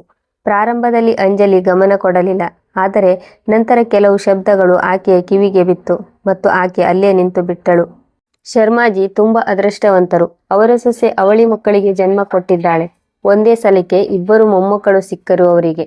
ದೇವರು ಕೊಟ್ಟರೆ ಚಪ್ಪರ ಹರಿದು ಕೊಡುತ್ತಾನೆ. ಕೆಲವು ಸೊಸೆಯರು ತಾವೇ ದೇವರ ಆಶೀರ್ವಾದದಂತೆ ಇರುತ್ತಾರೆ. ಇಷ್ಟು ಹೇಳಿ ಆಕೆ ಒಂದು ಕ್ಷಣ ನಿಂತು ನಂತರ ಒಂದು ತಣ್ಣನೆಯ ಉಸಿರು ಬಿಟ್ಟು ಹೇಳಿದರು, ಮತ್ತು ಕೆಲವರು ಬರಡು ಭೂಮಿಯಂತೆ ಇರುತ್ತಾರೆ. ನೀರು ಹಾಕಿದರೂ ಬೀಜ ಹಾಕಿದರೂ ಏನೂ ಬೆಳೆಯುವುದಿಲ್ಲ. ಅವರು ತಮ್ಮ ಮಾತನ್ನು ಮುಗಿಸುತ್ತಾ ಓರೆಗಣ್ಣಿನಿಂದ ಅಂಜಲಿಯನ್ನು ನೋಡಿ ಹೇಳಿದರು, ಗೊತ್ತಿಲ್ಲ, ನಾವು ಹಿಂದಿನ ಜನ್ಮದಲ್ಲಿ ಯಾವ ಪಾಪ ಮಾಡಿದ್ದೆವೋ ಅದರ ಶಿಕ್ಷೆ ಈ ಜನ್ಮದಲ್ಲಿ ಸಿಗುತ್ತಿದೆ. ಈ ಮಾತುಗಳು ಕೇವಲ ಶಬ್ದಗಳಾಗಿರಲಿಲ್ಲ, ಗಾಜಿನ ಚೂರುಗಳಾಗಿದ್ದವು. ಅದು ನೇರವಾಗಿ ಅಂಜಲಿಯ ಹೃದಯ ಮತ್ತು ಆತ್ಮದಲ್ಲಿ ಹೋಗಿ ಸಿಕ್ಕಿ ಹಾಕಿಕೊಂಡವು. ಬರಡು, ಈ ಒಂದು ಶಬ್ದ ಆಕೆಯ ಇಡೀ ಅಸ್ತಿತ್ವದ ಮೇಲೆ ಒಂದು ಪ್ರಶ್ನಾರ್ಥಕ ಚಿಹ್ನೆಯನ್ನು ಹಾಕಿತ್ತು. ಆಕೆಯ ಕೈಗಳು ನಡುಗಲು ಶುರುವಾದವು. ಆಕೆ ನೀರು ಕುಡಿಯಲು ಗಾಜಿನ ಗ್ಲಾಸ್ ಎತ್ತುತ್ತಿದ್ದಳು, ಆದರೆ ಈಗ ಬೆರಳುಗಳಲ್ಲಿ ಶಕ್ತಿಯೇ ಉಳಿದಿರಲಿಲ್ಲ. ಛನ್ ಎಂಬ ತೀಕ್ಷ್ಣವಾದ ಶಬ್ದದೊಂದಿಗೆ ಗಾಜಿನ ಗ್ಲಾಸ್ ಆಕೆಯ ಕೈಯಿಂದ ಜಾರಿ ನೆಲಕ್ಕೆ ಬಿದ್ದು ನೂರಾರು ತುಂಡುಗಳಾಗಿ ಚದುರಿ ಹೋಯಿತು. ಅಡುಗೆ ಮನೆಯ ಬಾಗಿಲಿನಲ್ಲಿ ನಿಂತಿದ್ದ ಪ್ರಿಯಾ ಕೂಡ ಎಲ್ಲವನ್ನು ಕೇಳಿದ್ದಳು. ಆಕೆ ತನ್ನ ತಾಯಿಯಂತಿರುವ ಅಕ್ಕನ ಮುಖವನ್ನು ನೋಡಿದಳು. ಅದು ಕ್ಷಣಾರ್ಧದಲ್ಲಿ ಬಿಳಿಚಿಕೊಂಡಿತ್ತು. ಫೋನ್ನಲ್ಲಿ ಸಾವಿತ್ರಿದೇವಿ ಗಾಜು ಒಡೆದ ಶಬ್ದ ಕೇಳಿ ಜೋರಾಗಿ ಕಿರುಚಿದರು. ಯಾವುದನ್ನು ಸರಿಯಾಗಿ ಮಾಡಲಾಗುವುದಿಲ್ಲ ನಿನ್ನಿಂದ, ಒಡೆದು ಹಾಕಿದೆಯಲ್ಲವೇ? ಆದರೆ ಅಂಜಲಿ ಏನನ್ನೂ ಕೇಳಲಿಲ್ಲ. ಆಕೆ ಕೇವಲ ಮರಗಟ್ಟಿದಂತೆ ನಿಂತು ಆ ಗಾಜಿನ ಚೂರುಗಳನ್ನು ದಿಟ್ಟಿಸುತ್ತಿದ್ದಳು. ಆಕೆಯ ಜಗತ್ತು, ಆಕೆಯ ನಿರೀಕ್ಷೆಗಳು, ಆಕೆಯ ಆತ್ಮಗೌರವ ಎಲ್ಲವೂ ಆ ತುಂಡುಗಳಂತೆಯೇ ಚದುರಿ ಹೋಗಿತ್ತು. ಇದನ್ನೆಲ್ಲ ನೋಡಿ ಪ್ರಿಯಾರ ನರಗಳಲ್ಲಿ ರಕ್ತ ಕುದಿಯಿತು. ಆಕೆಯ ಮುಷ್ಟಿಗಳು ಬಿಗಿದವು ಮತ್ತು ಕಣ್ಣುಗಳಲ್ಲಿ ಒಂದು ಅಗ್ನಿ ಜ್ವಾಲೆ ಹೊತ್ತಿಕೊಂಡಿತ್ತು. ಅದು ಮನೆಯ ಸುಳ್ಳು, ಶಾಂತಿ ಮತ್ತು ಹಳೆ ತಲೆಮಾರಿನ ಆಲೋಚನೆಗಳನ್ನು ಸುಟ್ಟು ಬೂದಿ ಮಾಡಲು ಸಿದ್ಧವಾಗಿತ್ತು. ಆ ಮಧ್ಯಾಹ್ನದ ಘಟನೆಯ ನಂತರ ಮನೆಯಲ್ಲಿ ಒಂದು ವಿಚಿತ್ರವಾದ ಶಾಂತಿ ಇತ್ತು, ಆದರೆ ಇದು ಬಿರುಗಾಳಿಯ ಹಿಂದಿನ ಶಾಂತಿಯಾಗಿತ್ತು. ಒಂದು ವಾರದ ನಂತರ ನೆರೆಮನೆಯಲ್ಲಿ ಸೀಮಂತ ಕಾರ್ಯಕ್ರಮ ಇತ್ತು. ಅವರ ಸೊಸೆ ರೀತು ಗರ್ಭಿಣಿಯಾಗಿದ್ದಳು ಮತ್ತು ಮಿಸೆಸ್ ವರ್ಮಾ ಯಾವಾಗಲೂ ಸಾವಿತ್ರಿ ದೇವಿ ಮತ್ತು ಅವರ ಸದ್ಗುಣ ಸಂಪನ್ನ ಹಿರಿಯ ಸೊಸೆ ಅಂಜಲಿಯ ಬಗ್ಗೆ ಮನಸ್ಸಿನಲ್ಲಿ ಅಸೂಯೆ ಇಟ್ಟುಕೊಂಡಿದ್ದರು. ಆ ಕಾರ್ಯಕ್ರಮವನ್ನು ತಮ್ಮ ಶೋಕಿಯನ್ನು ತೋರಿಸುವ ಸಾಧನವಾಗಿ ಮಾಡಿಕೊಂಡಿದ್ದರು. ಸಾವಿತ್ರಿ ದೇವಿಯ ಒತ್ತಾಯದ ಮೇರೆಗೆ ಅಂಜಲಿ ಮತ್ತು ಪ್ರಿಯಾ ಕೂಡ ಅಲ್ಲಿಗೆ ಹೋಗಬೇಕಾಯಿತು. ಮನೆ ಅತಿಥಿಗಳು, ಸಂಗೀತ ಮತ್ತು ನಗುವಿನಿಂದ ತುಂಬಿ ಹೋಗಿತ್ತು. ಎಲ್ಲೆಲ್ಲೂ ಉತ್ಸವದ ವಾತಾವರಣ. ಗರ್ಭಿಣಿ ರೀತುಗೆ ಎಲ್ಲ ಮಹಿಳೆಯರು ಒಬ್ಬೊಬ್ಬರಾಗಿ ಆಶೀರ್ವಾದ ಮಾಡುತ್ತಿದ್ದರು. ಅಂಜಲಿ ತಿಳಿ ನೀಲಿ ಬಣ್ಣದ ಸೀರೆ ಉಟ್ಟಿದ್ದಳು. ಆಕೆ ನಗಲು ಪೂರ್ಣ ಪ್ರಯತ್ನ ಮಾಡುತ್ತಿದ್ದಳು. ಆದರೆ ಮಕ್ಕಳ ಜನನದ ಮೇಲೆ ಹಾಡುತ್ತಿದ್ದ ಪ್ರತಿಯೊಂದು ಹಾಡು ಮತ್ತು ರೀತುಗೆ ಸಿಗುತ್ತಿದ್ದ ಪ್ರತಿಯೊಂದು ಆಶೀರ್ವಾದ ಆಕೆಯ ಹೃದಯಕ್ಕೆ ಒಂದು ಸಣ್ಣ ಗಾಯದಂತೆ ಅನಿಸುತ್ತಿತ್ತು. ಆಕೆ ಎಲ್ಲರಿಂದ ತಪ್ಪಿಸಿಕೊಂಡು ಒಂದು ಮೂಲೆಯಲ್ಲಿ ನಿಂತುಕೊಂಡಳು, ಯಾರ ಕಣ್ಣು ತನ್ನ ಮೇಲೆ ಬೀಳದಿರಲಿ ಎಂದು. ಪ್ರಿಯಾ ತನ್ನ ಅಕ್ಕನ ಈ ನೋವನ್ನು ಅರ್ಥ ಮಾಡಿಕೊಳ್ಳಬಲ್ಲವಳಾಗಿದ್ದಳು. ಈ ವಾತಾವರಣದಲ್ಲಿ ನಗುತ್ತಾ ನಿಂತಿರುವುದು ಎಷ್ಟು ಕಷ್ಟ ಎಂದು ಆಕೆಗೆ ಗೊತ್ತಿತ್ತು. ಆಗ ಮಿಸ್ಸೆಸ್ ವರ್ಮಾರ ಜೋರಾದ ಧ್ವನಿ ಮೊಳಗಿತ್ತು. ಅದು ಉದ್ದೇಶಪೂರ್ವಕವಾಗಿ ಎಲ್ಲರೂ ಕೇಳುವಷ್ಟು ಉಚ್ಚವಾಗಿತ್ತು. ಅರೆ ಅಂಜಲಿ ಮಗಳೇ, ಅಲ್ಲಿ ದೂರ ಏಕೆ ನಿಂತಿದ್ಯಾ? ಇಲ್ಲಿ ಬಾ, ನೀನು ನಮ್ಮ ರೀತುಗೆ ನಿನ್ನ ಆಶೀರ್ವಾದ ಕೊಡು. ಒಂದು ಕ್ಷಣ ಎಲ್ಲರೂ ಸುಮ್ಮನಾದರು. ಎಲ್ಲರ ಕಣ್ಣುಗಳು ಅಂಜಲಿಯ ಮೇಲೆ ನಿಂತವು. ಹಿಂಜರಿಯುತ್ತಾ ನಡುಗುವ ಹೆಜ್ಜೆಗಳಿಂದ ಅಂಜಲಿ ಮುಂದೆ ಸಾಗಿದಳು. ಮಿಸೆಸ್ ವರ್ಮಾ ಒಂದು ಕುಟಿಲ ನಗುವಿನೊಂದಿಗೆ ಆಕೆಯನ್ನು ತಡೆದರು. ಅವರ ಮುಖ ಸಿಹಿಯಾಗಿತ್ತು, ಆದರೆ ಅವರ ಧ್ವನಿಯಲ್ಲಿ ವಿಷ ತುಂಬಿತ್ತು. ಹಾಗೆಯೇ ನೀನು ಸುಮ್ಮನೆ ಇರು. ಯಾರ ಗರ್ಭ ಇಂದಿನವರೆಗೂ ತುಂಬಿಲ್ಲವೋ ಅವರು ಇನ್ನೊಬ್ಬರಿಗೆ ಏನು ಆಶೀರ್ವಾದ ಕೊಡುತ್ತಾರೆ? ಈ ಮಾತುಗಳು ಕೇವಲ ಶಬ್ದಗಳಾಗಿರಲಿಲ್ಲ. ಇಡೀ ಸಮಾಜದ ಮುಂದೆ ಅಂಜಲಿಯ ಮುಖದ ಮೇಲೆ ಹೊಡೆದ ಕಪಾಳ ಮೋಕ್ಷವಾಗಿತ್ತು. ಎಲ್ಲ ಮಹಿಳೆಯರು ಒಬ್ಬರನ್ನೊಬ್ಬರು ಅಸಹಜ ಕಣ್ಣುಗಳಿಂದ ನೋಡಲು ಶುರು ಮಾಡಿದರು. ಅಂಜಲಿ ಅಲ್ಲೇ ನಿಂತು ಬಿಟ್ಟಳು. ಆಕೆಯ ಮುಖ ಬಿಳಿಚಿಕೊಂಡಿತ್ತು ಮತ್ತು ಕಣ್ಣುಗಳಲ್ಲಿ ಕಣ್ಣೀರಿನ ಪ್ರವಾಹವು ಹರಿಯಲು ಸಿದ್ಧವಾಗಿತ್ತು. ಯಾರೋ ತುಂಬಿದ ಸಭೆಯಲ್ಲಿ ಆಕೆಯನ್ನು ಬಟ್ಟೆ ಇಲ್ಲದವರಂತೆ ಮಾಡಿದ್ದಾರೆ ಎಂದು ಆಕೆಗೆ ಅನಿಸಿತು. ಆದರೆ ಅಂಜಲಿ ಒಡೆದು ಚದುರಿ ಹೋಗುವ ಮೊದಲು ಒಂದು ಹೆಣ್ಣು ಹುಲಿಯಂತೆ ಪ್ರಿಯಾ ಮುಂದೆ ಸಾಗಿದಳು. ಆಕೆ ನೇರವಾಗಿ ಮಿಸೆಸ್ ವರ್ಮಾರ ಮುಂದೆ ಹೋಗಿ ನಿಂತಳು. ಆಕೆಯ ಕಣ್ಣುಗಳಲ್ಲಿ ಒಂದು ಬೆಂಕಿ ಇತ್ತು. ಅದು ಸಮಾರಂಭದ ಎಲ್ಲ ಬೆಳಕನ್ನು ಮಂಕಾಗಿಸಿತು. ಪ್ರಿಯಾರ ಧ್ವನಿ ಶಾಂತವಾಗಿತ್ತು, ಆದರೆ ಅಷ್ಟು ತೀಕ್ಷ್ಣವಾಗಿತ್ತು. ಅದು ನಿಶ್ಶಬ್ದತೆಯನ್ನು ಸೀಳಿತು. ವರ್ಮಾ ಆಂಟಿ, ಗರ್ಭವು ದೇವರ ಕೃಪೆಯಿಂದ ತುಂಬಲೂಬಹುದು, ಆದರೆ ನಿಮ್ಮ ನಾಲಿಗೆ ಮತ್ತು ಮೆದುಳಿನಲ್ಲಿ ಎಷ್ಟು ವಿಷ ಮತ್ತು ಕಹಿ ತುಂಬಿದೆಯೋ ಅದಕ್ಕೆ ಜಗತ್ತಿನ ಯಾವುದೇ ವೈದ್ಯರಿಂದಲೂ ಚಿಕಿತ್ಸೆ ಮಾಡಲು ಸಾಧ್ಯವಿಲ್ಲ. ಇಷ್ಟು ಹೇಳಿ ಆಕೆ ಸಮಾರಂಭದಲ್ಲಿ ಇದ್ದ ಇತರ ಮಹಿಳೆಯರ ಕಡೆ ತಿರುಗಿ ಹೇಳಿದಳು, ನನ್ನ ಅಕ್ಕನ ಹೃದಯ ಎಷ್ಟು ಪವಿತ್ರ ಮತ್ತು ಮಮತೆಯಿಂದ ತುಂಬಿದೆ ಎಂದರೆ ಅವರ ಆಶೀರ್ವಾದವು ಇಲ್ಲಿರುವ ಯಾವುದೇ ಆಶೀರ್ವಾದಕ್ಕಿಂತ ಹೆಚ್ಚು ಅಮೂಲ್ಯವಾಗಿದೆ. ಆಶೀರ್ವಾದ ಗರ್ಭದಿಂದ ಬರುವುದಿಲ್ಲ, ಆತ್ಮದಿಂದ ಬರುತ್ತದೆ. ಮಿಸೆಸ್ ಶರ್ಮಾರ ಮುಖ ಕೋಪ ಮತ್ತು ಅಪಮಾನದಿಂದ ಕೆಂಪಾಯಿತು. ಆಕೆ ಏನನ್ನೂ ಮಾತನಾಡಲು ಸಾಧ್ಯವಾಗಲಿಲ್ಲ. ಪ್ರಿಯಾ ತನ್ನ ಕಂಗಾಲಾಗಿ ನಿಂತ ಅಕ್ಕನ ಕೈ ಹಿಡಿದು ಮಿಸೆಸ್ ಶರ್ಮಾರ ಕಡೆ ಕೊನೆಯ ಧಿಕ್ಕಾರದ ನೋಟ ಬೀರಿ ಹೇಳಿದಳು, ಬನ್ನಿ ಅಕ್ಕ, ಈ ಸ್ಥಳ ನಿಮ್ಮ ಯೋಗ್ಯತೆಗೆ ತಕ್ಕುದಾಗಿಲ್ಲ. ಮತ್ತು ಆಕೆ ಹೆಮ್ಮೆಯಿಂದ ಅಂಜಲಿಯನ್ನು ಕರೆದುಕೊಂಡು ಆ ಸಮಾರಂಭದಿಂದ ಹೊರಬಂದಳು. ಹಿಂದೆ ತಮ್ಮ ಅತ್ತೆ ಸಾವಿತ್ರಿ ದೇವಿಯನ್ನು ನಾಚಿಕೆ ಮತ್ತು ಗುಸುಗುಸು ನಡುವೆ ಒಬ್ಬಂಟಿಯಾಗಿ ನಿಲ್ಲಿಸಿ ಹೊರಬಂದಳು. ನೆರೆಮನೆಯಿಂದ ತಮ್ಮ ಮನೆಗೆ ಇರುವ ದಾರಿ ಕೇವಲ 100 ಹೆಜ್ಜೆಗಳದ್ದಾಗಿತ್ತು. ಆದರೆ ಪ್ರಿಯಾ ಮತ್ತು ಅಂಜಲಿಗೆ ಇದು ಒಂದು ಯುಗ ಕಳೆದಂತೆ ಅನಿಸಿತ್ತು.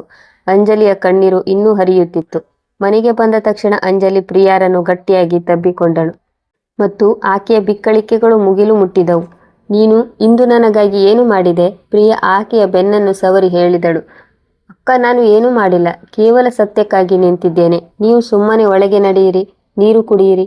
ಇಬ್ಬರಿಗೂ ಗೊತ್ತಿತ್ತು, ಬಿರುಗಾಳಿ ಇನ್ನೂ ನಿಂತಿಲ್ಲ, ಬದಲಿಗೆ ಅದು ಕೇವಲ ದಿಕ್ಕು ಬದಲಿಸಿದೆ. ನಿಜವಾದ ಪ್ರವಾಹ ಈಗ ಮನೆಯ ಒಳಗೆ ಬರಲಿದೆ. ಕೆಲವೇ ನಿಮಿಷಗಳ ನಂತರ ಮನೆಯ ಮುಖ್ಯ ಬಾಗಿಲು ಯಾವುದೋ ಸ್ಫೋಟವಾದಂತೆ ತೆರೆಯಿತು ಮತ್ತು ಸಾವಿತ್ರಿ ದೇವಿ ಒಳಗೆ ಹೆಜ್ಜೆ ಇಟ್ಟರು. ಅವರ ಮುಖ ಕೋಪದಿಂದ ಕೆಂಪಾಗಿತ್ತು ಮತ್ತು ಕಣ್ಣುಗಳು ಕೆಂಡವನ್ನು ಉಗುಳುತ್ತಿದ್ದವು. ಅವರು ಚಪ್ಪಲಿಗಳನ್ನು ಬಿಸಾಡಿ ನೇರವಾಗಿ ಪ್ರಿಯಾರ ಮುಂದೆ ಬಂದು ನಿಂತರು. ಜೋರಾಗಿ ಮಾತನಾಡಲು ಶುರು ಮಾಡಿದ್ಯಾ ನೀನು? ಅವರು ಅಬ್ಬರಿಸಿದರು. ಈ ಮನೆಗೆ ಬಂದು 4 ದಿನ ಆಗಿದೆ. ನನಗೆ ಮತ್ತು ಸಾರ್ವಜನಿಕವಾಗಿ ಆ ಜನರಿಗೆ ಇಷ್ಟೊಂದು ಮಾತುಗಳನ್ನು ಹೇಳಿದ್ಯಾ ನೀನು? ಬರಡಿಗೆ ಬರಡು ಎಂದು ಹೇಳುತ್ತಾರೆ ಜನ, ಅಲ್ಲವೇ? ಆದರೆ ನೀನು ಸಮಾಜದಲ್ಲಿ ನಮ್ಮ ಮಾನವನೇ ತೆಗೆದಿದ್ಯಾ? ನಾಚಿಕೆ ಇಲ್ಲದವಳೆ. ಪ್ರಿಯಾ ಶಾಂತವಾಗಿ ಆದರೆ ಹೆದರಿಕೆ ಇಲ್ಲದೆ ಉತ್ತರಿಸಿದಳು. ಅಮ್ಮ, ಯಾವಾಗ ಮನೆಯ ಹಿರಿಯ ಸೊಸೆಯನ್ನು ತುಂಬಿದ ಸಭೆಯಲ್ಲಿ ತಮಾಷೆ ಮಾಡಿದರೂ ಅದನ್ನು ನೋಡಿ ಮನೆಯವರು ಸುಮ್ಮನೆ ಇರುತ್ತಾರಲ್ಲ, ಮಾನವು ಆಗ ಕಳೆದು ಹೋಗುತ್ತದೆ. ಅಕ್ಕನ ಕಣ್ಣೀರು ನಿಮ್ಮ ಗೌರವವನ್ನು ಹೆಚ್ಚಿಸುತ್ತಿತ್ತೆ. ಆಶ್ಚರ್ಯದ ವಿಷಯವೇನೆಂದರೆ ಒಬ್ಬ ಮಹಿಳೆಯೇ ಇನ್ನೊಬ್ಬ ಮಹಿಳೆಗೆ ಶತ್ರು. ನೀವೇ ನಿಮ್ಮ ಸೊಸೆಯನ್ನು ಬರಡು ಎಂದು ಹೇಳುತ್ತಿದ್ದಾಗ ಇತರ ಜನರು ಆಕೆಯನ್ನು ಹೇಗೆ ಗೌರವಿಸುತ್ತಾರೆ? ಸಾವಿತ್ರಿ ದೇವಿ ಈ ನೇರ ಉತ್ತರದಿಂದ ಕೆರಳಿದರು. ನೀನು ನನಗೆ ಗೌರವ ಎಂದರೇನೆಂದು ಕಲಿಸುತ್ತೀಯಾ? ನನ್ನೊಂದಿಗೆ ನಾಲೆಗೆ ಹೊರಳಿಸುತ್ತೀಯಾ? ಇದೆಲ್ಲ ಇವಳ ಸಹಕಾರದಿಂದ ನಡೆಯುತ್ತಿದೆ. ಅವರು ನಡುಗುವ ಬೆರಳಿನಿಂದ ಅಂಜಲಿಯ ಕಡೆಗೆ ತೋರಿಸಿದರು. ಪ್ರಿಯಾ ಬಂದಾಗಿನಿಂದ ಅಂಜಲಿಗೆ ರೆಕ್ಕೆಗಳು ಬಂದಿವೆ. ಅಂಜಲಿ ಭಯದಿಂದ ನಡುಗಿದಳು. ಈಗ ಎಲ್ಲ ಕೋಪ ತನ್ನ ಮೇಲೆ ಇಳಿಯುತ್ತದೆ ಎಂದು ಆಕೆಗೆ ಅನಿಸಿತು. ಆಕೆ ಯಾವಾಗಲೂ ಮಾಡುವಂತೆ ತಲೆ ತಗ್ಗಿಸಿ ನಿಲ್ಲಲು ಬಯಸಿದ್ದಳು. ಆದರೆ ಆಗ ಆಕೆ ತನ್ನ ಪರವಾಗಿ ಒಬ್ಬಂಟಿಯಾಗಿ ಹೋರಾಡುತ್ತಿದ್ದ ಪ್ರಿಯಾರ ಮುಖವನ್ನು ನೋಡಿದಳು. ಒಂದು ಅಪರಿಚಿತ ಧೈರ್ಯ ಆಕೆಯೊಳಗೆ ಬಲವಂತವಾಗಿ ಬಂತು. ಪ್ರಿಯಾ ಇನ್ನೇನು ಹೇಳುವುದಕ್ಕೂ ಮೊದಲು ಅಂಜಲಿ ಮೆಲ್ಲಗೆ ಆದರೆ ದೃಢವಾದ ಧ್ವನಿಯಲ್ಲಿ ಹೇಳಿದಳು, ಅಮ್ಮ, ಪ್ರಿಯಾರೇ ಯಾವುದೇ ತಪ್ಪಿಲ್ಲ. ತಪ್ಪಿದ್ದರೆ ಅದು ಅವರದ್ದು. ಯಾರು ತುಂಬಿದ ಸಮಾರಂಭದಲ್ಲಿ ನನ್ನನ್ನು ಅಪಮಾನ ಮಾಡಿದರೋ ಅವರದ್ದು. ಇವು ಅಂಜಲಿಯ ಬಾಯಿಂದ ಬಂದ ಮೊದಲ ಬಂಡಾಯದ ಶಬ್ದಗಳು. ಸಾವಿತ್ರಿ ದೇವಿ ತಮ್ಮ ಸೊಸೆಯ ಈ ಬದಲಾದ ರೂಪವನ್ನು ನೋಡಿ ಕಂಗಾಲಾದರು. ಅವರಿಗೆ ತಮ್ಮ ಕಣ್ಣು ಮತ್ತು ಕಿವಿಯನ್ನೇ ನಂಬಲಾಗಲಿಲ್ಲ. ಯಾವ ಸೊಸೆ 4 ವರ್ಷಗಳವರೆಗೆ ಒಂದ ಶಬ್ದವನ್ನು ಹೇಳಿರಲಿಲ್ಲವೋ ಇಂದು ಆಕೆ ಅವರ ಮುಂದೆ ನಿಂತು ಅವರ ತಪ್ಪನ್ನು ಎತ್ತಿ ತೋರಿಸುತ್ತಿದ್ದಳು. ಆ ಒಂದು ಕ್ಷಣಕ್ಕೆ ಮನೆಯಲ್ಲಿ ಸೂಜಿ ಬಿದ್ದರೂ ಕೇಳಿಸುವಂತಹ ಮೌನ ಆವರಿಸಿತ್ತು. ಸಾವಿತ್ರಿ ದೇವಿಗೆ ಹೇಳಲು ಯಾವುದೇ ಶಬ್ದ ಉಳಿದಿರಲಿಲ್ಲ. ಇಬ್ಬರು ಸೊಸೆಯರ ಈ ಅನಿರೀಕ್ಷಿತ ಐಕ್ಯತೆ ಅವರ ಎಲ್ಲ ಅಸ್ತ್ರಗಳನ್ನು ಕಿತ್ತುಕೊಂಡಿತ್ತು. ಅವರು ಅಪಮಾನ ಮತ್ತು ಕೋಪದಿಂದ ಕಾಲುಗಳನ್ನು ಬಡಿದುಕೊಂಡು ತಮ್ಮ ಕೋಣೆಗೆ ಹೋದರು. ಆ ಘಟನೆಯ ನಂತರ ಮನೆ 2 ಭಾಗಗಳಾಗಿ ವಿಭಜನೆಯಾಗಿತ್ತು. ಒಂದು ಕಡೆ ಸಾವಿತ್ರಿ ದೇವಿ ತಮ್ಮ ಅಧಿಕಾರಕ್ಕೆ ಸವಾಲು ಹಾಕಲಾಗಿದೆ ಎಂದು ಯೋಚಿಸುತ್ತಿದ್ದರು. ಇನ್ನೊಂದು ಕಡೆ ಪ್ರಿಯಾ ಅನ್ಯಾಯದ ವಿರುದ್ಧ ನಿಂತಿದ್ದರು. ರವಿ ಮತ್ತು ಸುಮಿತ್ ತಮ್ಮ ತಮ್ಮ ಹೆಂಡತಿಯರ ಜೊತೆಗಿದ್ದರು. ಆದರೆ ತಾಯಿಯ ಮುಂದೆ ಅವರ ಧ್ವನಿಗಳು ಮೌನವಾಗಿರುತ್ತಿದ್ದವು. ಮನೆಯಲ್ಲಿ ಈಗ ಮಾತುಕತೆ ಇರುತ್ತಿರಲಿಲ್ಲ. ಕೇವಲ ಅಗತ್ಯಗಳನ್ನು ಪೂರೈಸಲಾಗುತ್ತಿತ್ತು. ಸಾವಿತ್ರಿ ದೇವಿಯ ವರ್ತನೆ ಅಂಜಲಿಯ ಕಡೆಗೆ ಇನ್ನಷ್ಟು ಕಠಿಣವಾಗಿತ್ತು. ನಂತರ ಯಾವುದೋ ದೂರದ ಸಂಬಂಧಿಯೊಬ್ಬರು ಅವರಿಗೆ ಒಬ್ಬ ಸಿದ್ಧ ಬಾಬಾನ ಬಗ್ಗೆ ಹೇಳಿದರು. ಬರಡಾದ ಗರ್ಭವನ್ನು ತುಂಬಿಸುವುದಾಗಿ ಹೇಳಿಕೊಳ್ಳುತ್ತಿದ್ದರು. ಸಾವಿತ್ರಿ ದೇವಿಯ ಮನಸ್ಸಿನಲ್ಲಿ ಒಂದು ಹೊಸ ನಿರೀಕ್ಷೆ, ಅಥವಾ ನಿಜ ಹೇಳಬೇಕೆಂದರೆ ಒಂದು ಹೊಸ ಪಿತೂರಿ ಜಾಗೃತಗೊಂಡಿತ್ತು. ಮರುದಿನ ಬೆಳಿಗ್ಗೆ ಅವರು ಅಂಜಲಿಯ ಬಳಿಗೆ ಹೋದರು ಮತ್ತು ವರ್ಷಗಳ ನಂತರ ಅವರ ಧ್ವನಿಯಲ್ಲಿ ಜೇನಿನಂಥ ಸಿಹಿಯಿತ್ತು. ಮಗಳೇ, ನಾನು ಬಲ್ಲೆ. ನಾನು ನಿನ್ನ ಹೃದಯಕ್ಕೆ ತುಂಬ ನೋವು ನೀಡಿದ್ದೇನೆ. ಆದರೆ ನಾನು ತಾಯಿಯಲ್ಲವೇ? ನಮ್ಮ ವಂಶದ ಚಿಂತೆಯಲ್ಲಿ ನಾನು ಕುರುಡಿಯಾಗಿದ್ದೆ. ದಯವಿಟ್ಟು ನನ್ನನ್ನು ಕ್ಷಮಿಸಿಬಿಡು. ಅಂಜಲಿ ತನ್ನ ಅತ್ತೆಯ ಈ ಬದಲಾದ ರೂಪವನ್ನು ನೋಡಿ ಆಶ್ಚರ್ಯಗೊಂಡಳು. ಸಾವಿತ್ರಿ ದೇವಿ ಆಕೆಯ ತಲೆ ಮೇಲೆ ಕೈ ಸವರಿ ಹೇಳಿದರು, ಒಬ್ಬ ಬಾಬಾಜಿಯ ಬಗ್ಗೆ ಗೊತ್ತಾಗಿದೆ. ಅವರ ಆಶೀರ್ವಾದದಿಂದ ಕಲ್ಲಿನ ಮೇಲೆ ಕೂಡ ಹೂವುಗಳು ಅರಳುತ್ತವೆ. ನಾವು ಒಂದು ಸಲ ಅವರ ಬಳಿ ಹೋಗೋಣ ಮಗಳೇ.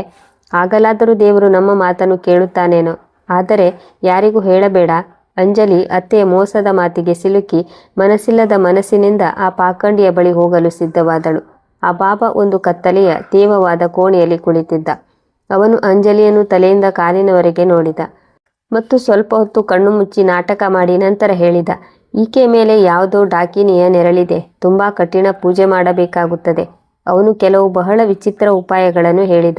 ಇವುಗಳಲ್ಲಿ ಒಂದು ಅಮಾವಾಸ್ಯೆಯ ಅರ್ಧರಾತ್ರಿ ಸ್ಮಶಾನದ ಬಳಿ ಇರುವ ಅರಳಿ ಮರದ ಕೆಳಗೆ ಕುಳಿತು ಕೆಲವು ಮಂತ್ರಗಳನ್ನು ಜಪಿಸುವುದು, ಮತ್ತು ಅದು ಕೇವಲ ಒಂದು ತೆಳ್ಳನೆಯ ಬಿಳಿ ಬಟ್ಟೆಯಲ್ಲಿ. ಇದನ್ನು ಕೇಳಿ ಅಂಜಲಿಯ ಎದೆ ನಡುಗಿತು. ಆದರೆ ಸಾವಿತ್ರಿ ದೇವಿ ಆಕೆಗೆ ವಿವರಿಸಿದರು, ವಂಶಕ್ಕಾಗಿ ಮಹಿಳೆಯರು ಏನು ತಾನೇ ಮಾಡುವುದಿಲ್ಲ ಮಗಳೇ. ಇದು ಏನೂ ಅಲ್ಲ. ಅಂಜಲಿ ಅಳುತ್ತಾ ಒಪ್ಪಿಗೆ ನೀಡಿದಳು. ಆ ರಾತ್ರಿ ಮನೆಯಲ್ಲಿ ಎಲ್ಲರೂ ಮಲಗಿದ್ದರು. ಗಡಿಯಾರದಲ್ಲಿ 11:30 ಸಾವಿತ್ರಿ ದೇವಿ ಗುಪ್ತವಾಗಿ ಅಂಜಲಿಯನ್ನು ಕರೆದುಕೊಂಡು ಮನೆಯಿಂದ ಹೊರಟರು. ಆದರೆ ಅವರಿಗೆ ಗೊತ್ತಿರಲಿಲ್ಲ ಯಾರೋ ಒಬ್ಬರು ಅವರ ಮೇಲೆ ಕಣ್ಣಿಟ್ಟಿದ್ದಾರೆ ಎಂದು.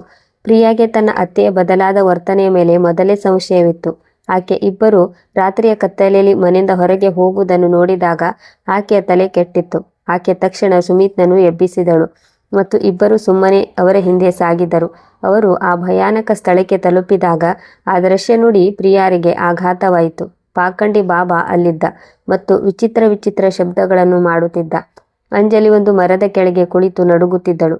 ಇದೆಲ್ಲವನ್ನು ನೋಡಿದ ತಕ್ಷಣ ಪ್ರಿಯಾರ ನರಗಳಲ್ಲಿ ರಕ್ತ ಕುದಿಯಿತು. ಆಕೆ ಒಂದು ಹೆಣ್ಣು ಹುಲಿಯಂತೆ ಮುಂದೆ ಸಾಗಿದಳು ಮತ್ತು ಕೂಗಿದಳು, ನಿಮಗೆ ಹೇಗೆ ಧೈರ್ಯ ಬಂತು ಒಬ್ಬ ಮಹಿಳೆಯನ್ನು ಈ ರೀತಿ ಹೆದರಿಸಲು ಮತ್ತು ಆಕೆಯನ್ನು ಅಪಮಾನ ಮಾಡಲು? ಆಕೆ ಕಿರುಚಿದಳು. ಬಾಬಾ ಗಲಿಬಿಲಿಗೊಂಡ. ಆಗ ಸುಮಿತ್ ಕೂಡ ಅಲ್ಲಿಗೆ ತಲುಪಿದ. ಪ್ರಿಯಾ ಅಂಜಲಿಯ ಕೈ ಹಿಡಿದು ಆಕೆಯನ್ನು ಎಳೆದು ನಿಲ್ಲಿಸಿದಳು. ಏಳಿ ಅಕ್ಕ, ಸಾವಿತ್ರಿ ದೇವಿ ಕೂಗಿದರು. ಪ್ರಿಯಾ, ನೀನು ಇಲ್ಲಿ ಏನು ಮಾಡುತ್ತಿದ್ದೀಯಾ? ನೀನು ಎಲ್ಲ ಸಿದ್ಧಪಡಿಸಿದ ಆಟವನ್ನು ಹಾಳು ಮಾಡಿದೀಯಾ. ಪ್ರಿಯಾ ತಿರುಗಿ ತನ್ನ ಅತ್ತೆಯನ್ನು ಕೋಪ ತುಂಬಿದ ಕಣ್ಣುಗಳಿಂದ ನೋಡಿದಳು. ಅವರು ನಡುಗಿ ಹೋದರು. ಆಟ? ನೀವು ಇದನ್ನು ಆಟ ಎನ್ನುತ್ತಿದ್ದೀರಾ? ಅಮ್ಮ, ತಮ್ಮ ಸೊಸೆಯ ಗೌರವ ಮತ್ತು ಜೀವವನ್ನು ಅಪಾಯಕ್ಕೆ ಸಿಲುಕಿಸುವುದು ನಿಮ್ಮ ಪಾಲಿಗೆ ಆಟವೇ? ಆಕೆ ಅಂಜಲಿಯನ್ನು ಎಳೆದುಕೊಂಡು ಮನೆಯ ಕಡೆ ಸಾಗಿದಳು ಮತ್ತು ಹಿಂದೆ ತಿರುಗಿ ಆ ಬಾಬಾಗೆ ಎಚ್ಚರಿಕೆ ನೀಡಿದಳು. ಮತ್ತು ನೀನು ಇಂದಿನ ನಂತರ ಈ ನಗರದಲ್ಲಿ ಕಂಡರೆ ಜೈಲಿನಲ್ಲಿ ಬೀಸುಕಲ್ಲು ಬೀಸುತ್ತೀಯ. ಮನೆಗೆ ತಲುಪಿದ ನಂತರ ಇನ್ನೊಂದು ಭೂಕಂಪವಾಯಿತು. ಆದರೆ ಈ ಬಾರಿ ಪ್ರಿಯಾರ ಜೊತೆ ಸುಮಿತ್ ಕೂಡ ನಿಂತಿದ್ದ. ಪ್ರಿಯಾ ಮನೆಯಲ್ಲಿ ಘೋಷಣೆ ಮಾಡಿದಳು, ಇಂದಿನ ನಂತರ ಅಕ್ಕನನ್ನು ಯಾವುದೇ ಡಾಕ್ಟರ್ ಹೊರತುಪಡಿಸಿ ಇನ್ನೊಬ್ಬರ ಬಳಿ ಕರೆದುಕೊಂಡು ಹೋದರೆ ನನಗಿಂತ ಕೆಟ್ಟವರು ಯಾರೂ ಇರುವುದಿಲ್ಲ. ಸಾವಿತ್ರಿ ದೇವಿಯ ಈ ಪಣವು ತಲೆ ಕೆಳಗಾಗಿತ್ತು. ಅವರ ಪಿತೂರಿ ಬಯಲಾಗಿತ್ತು ಮತ್ತು ಈಗ ಅವರ ಸ್ವಂತ ಮಕ್ಕಳು ಕೂಡ ಅವರ ವಿರುದ್ಧ ನಿಂತಿದ್ದರು. ಸಾವಿತ್ರಿ ದೇವಿ ಕೂಗಿದರು, ಏನು ಮಾಡುತ್ತೀಯ ನೀನು? ನಿನ್ನ ಅತ್ತೆಯನ್ನು ಜೈಲಿಗೆ ಕಳಿಸುತ್ತೀಯಾ? ಅಕ್ಕನ ಗೌರವ ಮತ್ತು ಸುರಕ್ಷತೆಗಾಗಿ ಇದನ್ನು ಮಾಡಬೇಕಾಗಿ ಬಂದರೂ ಸಹ ನಾನು ಹಿಂದೆ ಸರಿಯುವುದಿಲ್ಲ ಎಂದು ಪ್ರಿಯಾ ಕಣ್ಣು ರೆಪ್ಪೆ ಮಿಟುಕಿಸದೆ ಉತ್ತರಿಸಿದಳು. ಆ ರಾತ್ರಿ ಮನೆಯಲ್ಲಿ ಇನ್ನೊಂದು ಭೀಕರ ಜಗಳವಾಯಿತು. ಆ ರಾತ್ರಿ ಅಂಜಲಿ ಸುಮ್ಮನೆ ಹಾಸಿಗೆ ಮೇಲೆ ಕುಳಿತಿದ್ದಳು. ಪ್ರಿಯಾ ಒಳಗೆ ಬಂದು ದೃಢವಾಗಿ ಹೇಳಿದಳು, ಬಾವ, ಈಗ ಸಾಕು. ನಾವು ಅಕ್ಕನನ್ನು ಈ ರೀತಿ ಕ್ಷಣ ಕ್ಷಣಕ್ಕೂ ಸಾಯುವುದನ್ನು ನೋಡಲು ಸಾಧ್ಯವಿಲ್ಲ. ಅಮ್ಮ ಮಾಡುತ್ತಿರುವುದು ಮೂಢನಂಬಿಕೆ, ಚಿಕಿತ್ಸೆ ಅಲ್ಲ. ನೀವು ಅಕ್ಕನ ಪರವಾಗಿ ನಿಲ್ಲಬೇಕು. ರವಿ ತಲೆ ತಗ್ಗಿಸಿ ಹೇಳಿದ, ನಾನು ಏನು ಮಾಡಲಿ ಪ್ರಿಯಾ? ಅಮ್ಮನ ಮುಂದೆ ನೀವು ಒಬ್ಬ ಪತಿ ಮಾಡಬೇಕಾದದನ್ನು ಮಾಡಬೇಕು. ಪ್ರಿಯಾ ಅವನ ಮಾತನ್ನು ಕತ್ತರಿಸಿದಳು. ನಾಳೆ ಬೆಳಿಗ್ಗೆ ನೀವು ಅಕ್ಕನನ್ನು ಕರೆದುಕೊಂಡು ನಗರದ ಅತಿದೊಡ್ಡ ಫರ್ಟಿಲಿಟಿ ಸ್ಪೆಷಲಿಸ್ಟ್ ಡಾಕ್ಟರ್ ವರ್ಮಾರ ಬಳಿ ಹೋಗುತ್ತೀರಿ, ಅಂಜಲಿ ನಡುಗುತ್ತಾ ಹೇಳಿದಳು. ಆದರೆ ಪ್ರಿಯಾ, ಅಲ್ಲಿಯೂ ಏನು ಆಗದಿದ್ದರೆ? ಆಕೆಯ ಮನಸ್ಸಿನಲ್ಲಿ ನಿರಾಶೆ ಮನೆ ಮಾಡಿತ್ತು. ಪ್ರಿಯಾ ಆಕೆಯ ಬಳಿ ಕುಳಿತು ಆಕೆಯ ಕೈ ಹಿಡಿದಳು. ಅಕ್ಕ, ನಾವು ಪ್ರಯತ್ನಿಸಬಹುದು. ಏನಾದರೂ ನಿರೀಕ್ಷೆ ಇದ್ದರೆ ಡಾಕ್ಟರ್ ಹೇಳುತ್ತಾರೆ. ಇಲ್ಲದಿದ್ದರೂ ಸಹ ನಮಗೆ ಸತ್ಯ ಗೊತ್ತಾಗುತ್ತದೆ. ಆಗ ನಾವು ಈ ರೀತಿ ಕತ್ತಲೆಯಲ್ಲಿ ಬದುಕುವುದಿಲ್ಲ. ಆದರೆ ಅವರಿಬ್ಬರು ಡಾಕ್ಟರ್ ಬಳಿ ಹೋಗಿ ಡಾಕ್ಟರ್ ಸಂಪೂರ್ಣ ತಪಾಸಣೆ ಮಾಡಿದಾಗ ಹೊರಬಂದ ವಿಷಯವನ್ನು ಯಾರೂ ಊಹಿಸಿರಲಿಲ್ಲ. ಸಮಸ್ಯೆ ಕೇವಲ ಅಂಜಲಿಯಲ್ಲಿರಲಿಲ್ಲ. ಇದು ಅವರಿಬ್ಬರ ಒಂದು ಸಾಮಾನ್ಯ ಸವಾಲಾಗಿತ್ತು. ಆ ಸಂಜೆ ರವಿ ಮತ್ತು ಅಂಜಲಿ ಮನೆಗೆ ಹಿಂತಿರುಗಿದಾಗ ರವಿ ತನ್ನ ತಾಯಿಗೆ ಡಾಕ್ಟರ್ ಹೇಳಿದ ಎಲ್ಲ ಮಾತುಗಳನ್ನು ಹೇಳಿದ. ಸ್ವಲ್ಪ ಚಿಕಿತ್ಸೆಯ ನಂತರ ಅಂಜಲಿ ತಾಯಿಯಾಗಬಹುದು ಎಂದು ಅವನು ಹೇಳಿದ. ಆದರೆ ಅವನ ಸ್ವಂತ ವರದಿಗಳಲ್ಲಿಯೂ ಸ್ವಲ್ಪ ಕೊರತೆ ಇದೆ. ಆದರೆ ಚಿಕಿತ್ಸೆಯಿಂದ ಏನೂ ಅಸಾಧ್ಯವಿಲ್ಲ. ಇದನ್ನು ಕೇಳಿದ ತಕ್ಷಣ ಸಾವಿತ್ರಿ ದೇವಿ ಕೆರಳಿದರು. ಸುಮ್ಮನಿರು, ನಾಚಿಕೆಗೇಡಿ. ನಿನ್ನ ತಾಯಿಯ ಮುಂದೆ ಇದೆಲ್ಲ ಹೇಳಲು ನಿನಗೆ ನಾಚಿಕೆಯಾಗುವುದಿಲ್ಲವೇ? ಅವರು ಅಬ್ಬರಿಸಿದರು. ನನ್ನ ಮಗನಲ್ಲಿ ಯಾವುದೇ ಕೊರತೆ ಇರಲು ಸಾಧ್ಯವಿಲ್ಲ. ಚೌಧರಿ ಕುಟುಂಬದ ರಕ್ತದಲ್ಲಿ ಎಂದಿಗೂ ಯಾವುದೇ ದೋಷವಿರುವುದಿಲ್ಲ. ಇದೆಲ್ಲ ಈ ಡಾಕ್ಟರ್ಗಳ ತಂತ್ರ, ಹಣ ದೋಚಲು. 4 ಪುಸ್ತಕ ಓದಿ ಇವರು ದೇವರುಗಳಾಗುತ್ತಾರೆ. ರವಿ ಮನವರಿಕೆ ಮಾಡಲು ಪ್ರಯತ್ನಿಸಿದ. ಅಮ್ಮ, ನಮ್ಮ ಬಳಿ ವರದಿಗಳಿವೆ. ಇಟ್ಟುಕೋ ನಿನ್ನ ವರದಿಗಳನ್ನು ನಿನ್ನ ಬಳಿ. ಸಾವಿತ್ರಿ ದೇವಿ ಕೋಪದಿಂದ ಮೇಜಿನ ಮೇಲೆ ಕೈ ಬಡಿದು ಹೇಳಿದರು. ಇದೆಲ್ಲ ಪ್ರಿಯಾಳ ತಂತ್ರ. ಇವಳು ಡಾಕ್ಟರ್ಗಳಿಗೆ ಹಣ ಕೊಟ್ಟು ನಿನ್ನನ್ನು ಸುಳ್ಳು ದೋಷಿಯನ್ನಾಗಿ ಮಾಡಿದ್ದಾಳೆ. ಇದರಿಂದ ತನ್ನ ಪಾಪವನ್ನು ಮರೆಮಾಚಬಹುದು. ನಾನು ಮೊದಲೇ ಹೇಳಿದ್ದೆ, ಕೊರತೆ ಸೊಸೆಯಲ್ಲಿಯೇ ಇದೆ ಮತ್ತು ಯಾವಾಗಲೂ ಅವಳಲ್ಲಿಯೇ ಇರುತ್ತದೆ. ಅಂಜಲಿಯ ಕಾಲ ಕೆಳಗಿನ ನೆಲ ಜರುಗಿದಂತಾಯಿತು. ಸಾವಿತ್ರಿ ದೇವಿಯ ಮೂಢನಂಬಿಕೆ ಎಲ್ಲರ ಮೇಲೆ ಭಾರವಾಗುತ್ತಿತ್ತು. ಆಕೆ ಸ್ಪಷ್ಟವಾಗಿ ಘೋಷಣೆ ಮಾಡಿದಳು, ಈ ಡಾಕ್ಟರ್ ಚಿಕಿತ್ಸೆಯನ್ನು ನಾನು ಒಪ್ಪುವುದಿಲ್ಲ ಮತ್ತು ಈ ಮನೆಯ ಹಣವನ್ನು ಇಂತಹ ಡೋಂಗಿ ವಿಷಯಗಳ ಮೇಲೆ ವ್ಯರ್ಥ ಮಾಡಲಾಗುವುದಿಲ್ಲ. ಪ್ರಿಯಾ ಮತ್ತು ಸುಮಿತ್ ಸಹಕಾರದಿಂದ ರವಿ ಮತ್ತು ಅಂಜಲಿ IVF ಚಿಕಿತ್ಸೆಯನ್ನು ಶುರು ಮಾಡಿದರು. ದುರದೃಷ್ಟವಶಾತ್ ಒಂದರ ಮೇಲೆ ಒಂದು IVFನ 2 ಪ್ರಯತ್ನಗಳು ವಿಫಲವಾದವು. ಈ 2 ವಿಫಲತೆಗಳು ಅಂಜಲಿಯನ್ನು ಸಂಪೂರ್ಣವಾಗಿ ಮುರಿದು ಹಾಕಿದವು. ಆಕೆ ನಿರೀಕ್ಷೆ ಬಿಟ್ಟಳು. ತನ್ನನ್ನು ಒಂದು ಕೋಣೆಯಲ್ಲಿ ಬಂದ್ ಮಾಡಿಕೊಂಡು ಎಲ್ಲರೊಂದಿಗೆ ಮಾತನಾಡುವುದನ್ನು ನಿಲ್ಲಿಸಿದಳು. ಆಕೆಯ ನಗುವಿನ ಮುಖ ಬಾಡಿ ಹೋಯಿತು ಮತ್ತು ಮನೆಯಲ್ಲಿ ಒಂದು ಭಾರವಾದ ಮೌನ ಆವರಿಸಿತ್ತು. ಇದೇ ನಿರಾಶೆ ಮತ್ತು ದುಃಖದ ವಾತಾವರಣದ ನಡುವೆ ಮನೆಯಲ್ಲಿ ಒಂದು ಸುದ್ದಿ ಬಂತು. ಅದು ಒಂದು ತಾಜಾ ಗಾಳಿಯಂತೆ ಇತ್ತು, ಆದರೆ ಜೊತೆಯಲ್ಲಿ ಒಂದು ಜಟಿಲ ಪರಿಸ್ಥಿತಿಯನ್ನು ತಂದಿತ್ತು. ಪ್ರಿಯಾಗೆ ತಾನು ಗರ್ಭಿಣಿ ಎಂದು ತಿಳಿಯಿತು. ಪ್ರಾರಂಭದಲ್ಲಿ ಪ್ರಿಯಾ ಈ ವಿಷಯವನ್ನು ಎಲ್ಲರಿಂದ ಮರೆಮಾಚಿ ಇಟ್ಟಳು. ಈ ಸುದ್ದಿಯನ್ನು ಹೇಗೆ ಹೇಳುವುದೆಂದು ಆಕೆಗೆ ಅರ್ಥವಾಗುತ್ತಿರಲಿಲ್ಲ. ಒಂದು ಕಡೆ ತನ್ನದೇ ಸಂತೋಷವಿತ್ತು, ತಾಯ್ತನದ ಆ ಸುಂದರ ಅನುಭವ. ಅದನ್ನು ಪ್ರತಿ ಮಹಿಳೆಯೂ ಕನಸು ಕಾಣುತ್ತಾಳೆ. ಆದರೆ ಇನ್ನೊಂದು ಕಡೆ ತನ್ನ ಅಕ್ಕ ಇದೇ ಒಂದು ಸುಖಕ್ಕಾಗಿ ಕ್ಷಣ ಕ್ಷಣಕ್ಕೂ ಸಾಯುತ್ತಿದ್ದರು. ಪ್ರಿಯಾಗೆ ತನ್ನ ಸಂತೋಷದ ಬಗ್ಗೆಯೂ ಅಪರಾಧದ ಭಾವನೆಯಾಗುತ್ತಿತ್ತು. ಆಕೆ ಈ ವಿಷಯವನ್ನು ಸುಮಿತ್ಗೆ ಹೇಳಿದಾಗ ಅವನು ಸಂತೋಷದಿಂದ ಕುಣಿದು ಹೋದ. ಆದರೆ ಪ್ರಿಯಾರ ಕಣ್ಣುಗಳಲ್ಲಿ ಕಣ್ಣೀರು ನೋಡಿ ಅವನು ನಿಂತು ಬಿಟ್ಟ. ಪ್ರಿಯಾ ಬಿಕ್ಕುತ್ತಾ ಹೇಳಿದಳು, ಸುಮಿತ್, ನಾನು ಅಕ್ಕನನ್ನು ಹೇಗೆ ಎದುರಿಸಲಿ? ಆಕೆ ಈ ಸುದ್ದಿ ಕೇಳಿದರೆ ಅವರಿಗೆ ಏನಾಗಬಹುದು? ಕೊನೆಗೂ ಈ ಸುದ್ದಿ ಮನೆಯಲ್ಲಿ ಹರಡಿತು. ನಿರೀಕ್ಷಿಸಿದಂತೆ ಸಾವಿತ್ರಿ ದೇವಿಯ ಸಂತೋಷಕ್ಕೆ ಪಾರವೇ ಇರಲಿಲ್ಲ. ವರ್ಷಗಳ ನಂತರ ಅವರ ಮನೆಯಲ್ಲಿ ವಂಶದ ದೀಪ ಉರಿಯಲಿತ್ತು. ರಾತ್ರಿ ಸುಮಿತ್ ಬಂದಾಗ ಪ್ರಿಯಾ ಅವನಿಗೆ ಒಂದು ಪ್ರಸ್ತಾಪ ನೀಡಿದಳು. ಅದನ್ನು ಕೇಳಿ ಅವನ ಕಾಲ ಕೆಳಗಿನ ನೆಲ ಜರುಗಿದಂತಾಯಿತು. ಸುಮಿತ್, ನಾನು ನನ್ನ ಹುಟ್ಟಲಿರುವ ಮಗುವನ್ನು ಕಾನೂನುಬದ್ಧವಾಗಿ ಭಾವ ಮತ್ತು ಅಕ್ಕನಿಗೆ ನೀಡಲು ಬಯಸುತ್ತೇನೆ. ಸುಮಿತ್ ಆಶ್ಚರ್ಯಗೊಂಡ. ಪ್ರಿಯಾ, ನೀನು ಏನು ಹೇಳುತ್ತಿದ್ದೀಯಾ? ನೀನು ಪ್ರಜ್ಞೆಯಲ್ಲಿದ್ದೀಯಾ? ಇದು ನಮ್ಮ ಮಗು, ಪ್ರಿಯಾ ಅವನ ಕೈ ಹಿಡಿದು ಹೇಳಿದಳು. ಸುಮಿತ್, ಅಕ್ಕ ನಮ್ಮೆಲ್ಲರಿಗಾಗಿ ಏನು ಮಾಡಿದ್ದಾರೋ ಅದನ್ನು ಯಾರೂ ಮಾಡಲು ಸಾಧ್ಯವಿಲ್ಲ. ಆಕೆ ಈ ಮಗುವನ್ನು ಒಬ್ಬ ತಾಯಿಗಿಂತ ಹೆಚ್ಚು ಪ್ರೀತಿಸುತ್ತಾಳೆ ಎಂದು ನಿಮಗೆ ನಂಬಿಕೆ ಇಲ್ಲವೇ? ಸುಮಿತ್ ಸುಮ್ಮನಾದ. ಪ್ರಿಯಾ ಸತ್ಯ ಹೇಳುತ್ತಿದ್ದಾಳೆ ಎಂದು ಅವನಿಗೆ ಗೊತ್ತಿತ್ತು. ಅಂಜಲಿಯ ನಿಸ್ವಾರ್ಥ ಮಮತೆ ಮತ್ತು ತ್ಯಾಗವನ್ನು ಅವನು ಕೂಡ ನೋಡಿದ್ದ. ಅವನು ಒಂದು ಆಳವಾದ ಉಸಿರು ತೆಗೆದುಕೊಂಡ ಮತ್ತು ತನ್ನ ಪತ್ನಿಯ ಈ ಧೈರ್ಯಶಾಲಿ ಮತ್ತು ನಂಬಲಾಗದ ನಿರ್ಧಾರದಲ್ಲಿ ಆಕೆಯೊಂದಿಗೆ ನಿಲ್ಲುವುದಾಗಿ ವಾಗ್ದಾನ ಮಾಡಿದ. ಮರುದಿನ ಬೆಳಿಗ್ಗೆ ಇಬ್ಬರು ಈ ವಿಷಯವನ್ನು ಸಾವಿತ್ರಿ ದೇವಿಗೆ ತಿಳಿಸಿದರು. ಇದನ್ನು ಕೇಳಿದ ತಕ್ಷಣ ಸಾವಿತ್ರಿ ದೇವಿ ಬೆಂಕಿಯಾದರು. ಹುಚ್ಚಿ ಆಗಿದ್ದೀಯಾ ನೀನು? ನಿನ್ನ ಬುದ್ಧಿ ಕೆಟ್ಟಿದೆಯೇ? ನಿನ್ನ ಮಗುವನ್ನು ಯಾವುದೋ ಬರಡಿಗೆ ಕೊಡಲು ಹೊರಟಿದೆಯಾ? ಎಂದಿಗೂ ಇಲ್ಲ. ಇದು ನನ್ನ ಮೊಮ್ಮಗ, ಚೌಧರಿ ಮನೆತನದ ಉತ್ತರಾಧಿಕಾರಿ. ಇದನ್ನು ನಾನು ಯಾವುದೇ ಮಲತಾಯಿಯ ಕೈಗೆ ಒಪ್ಪಿಸುವುದಿಲ್ಲ. ಪ್ರಿಯಾ ಮನವರಿಕೆ ಮಾಡಲು ಪ್ರಯತ್ನಿಸಿದಳು. ಅಮ್ಮ, ಅಕ್ಕ ಮಲತಾಯಿಯಲ್ಲ. ಸುಮ್ಮನಿರು, ಸಾವಿತ್ರಿ ದೇವಿ ಅಬ್ಬರಿಸಿದರು. ಒಬ್ಬ ತಾಯಿಯ ಪ್ರೀತಿಯನ್ನು ಕೇವಲ ಒಬ್ಬ ತಾಯಿ ಮಾತ್ರ ಕೊಡಬಲ್ಲಳು, ಬೇರೆ ಯಾರೂ ಅಲ್ಲ. ಆಕೆ ಎಂದಿಗೂ ಇದನ್ನು ತನ್ನದು ಎಂದು ಸ್ವೀಕರಿಸುವುದಿಲ್ಲ.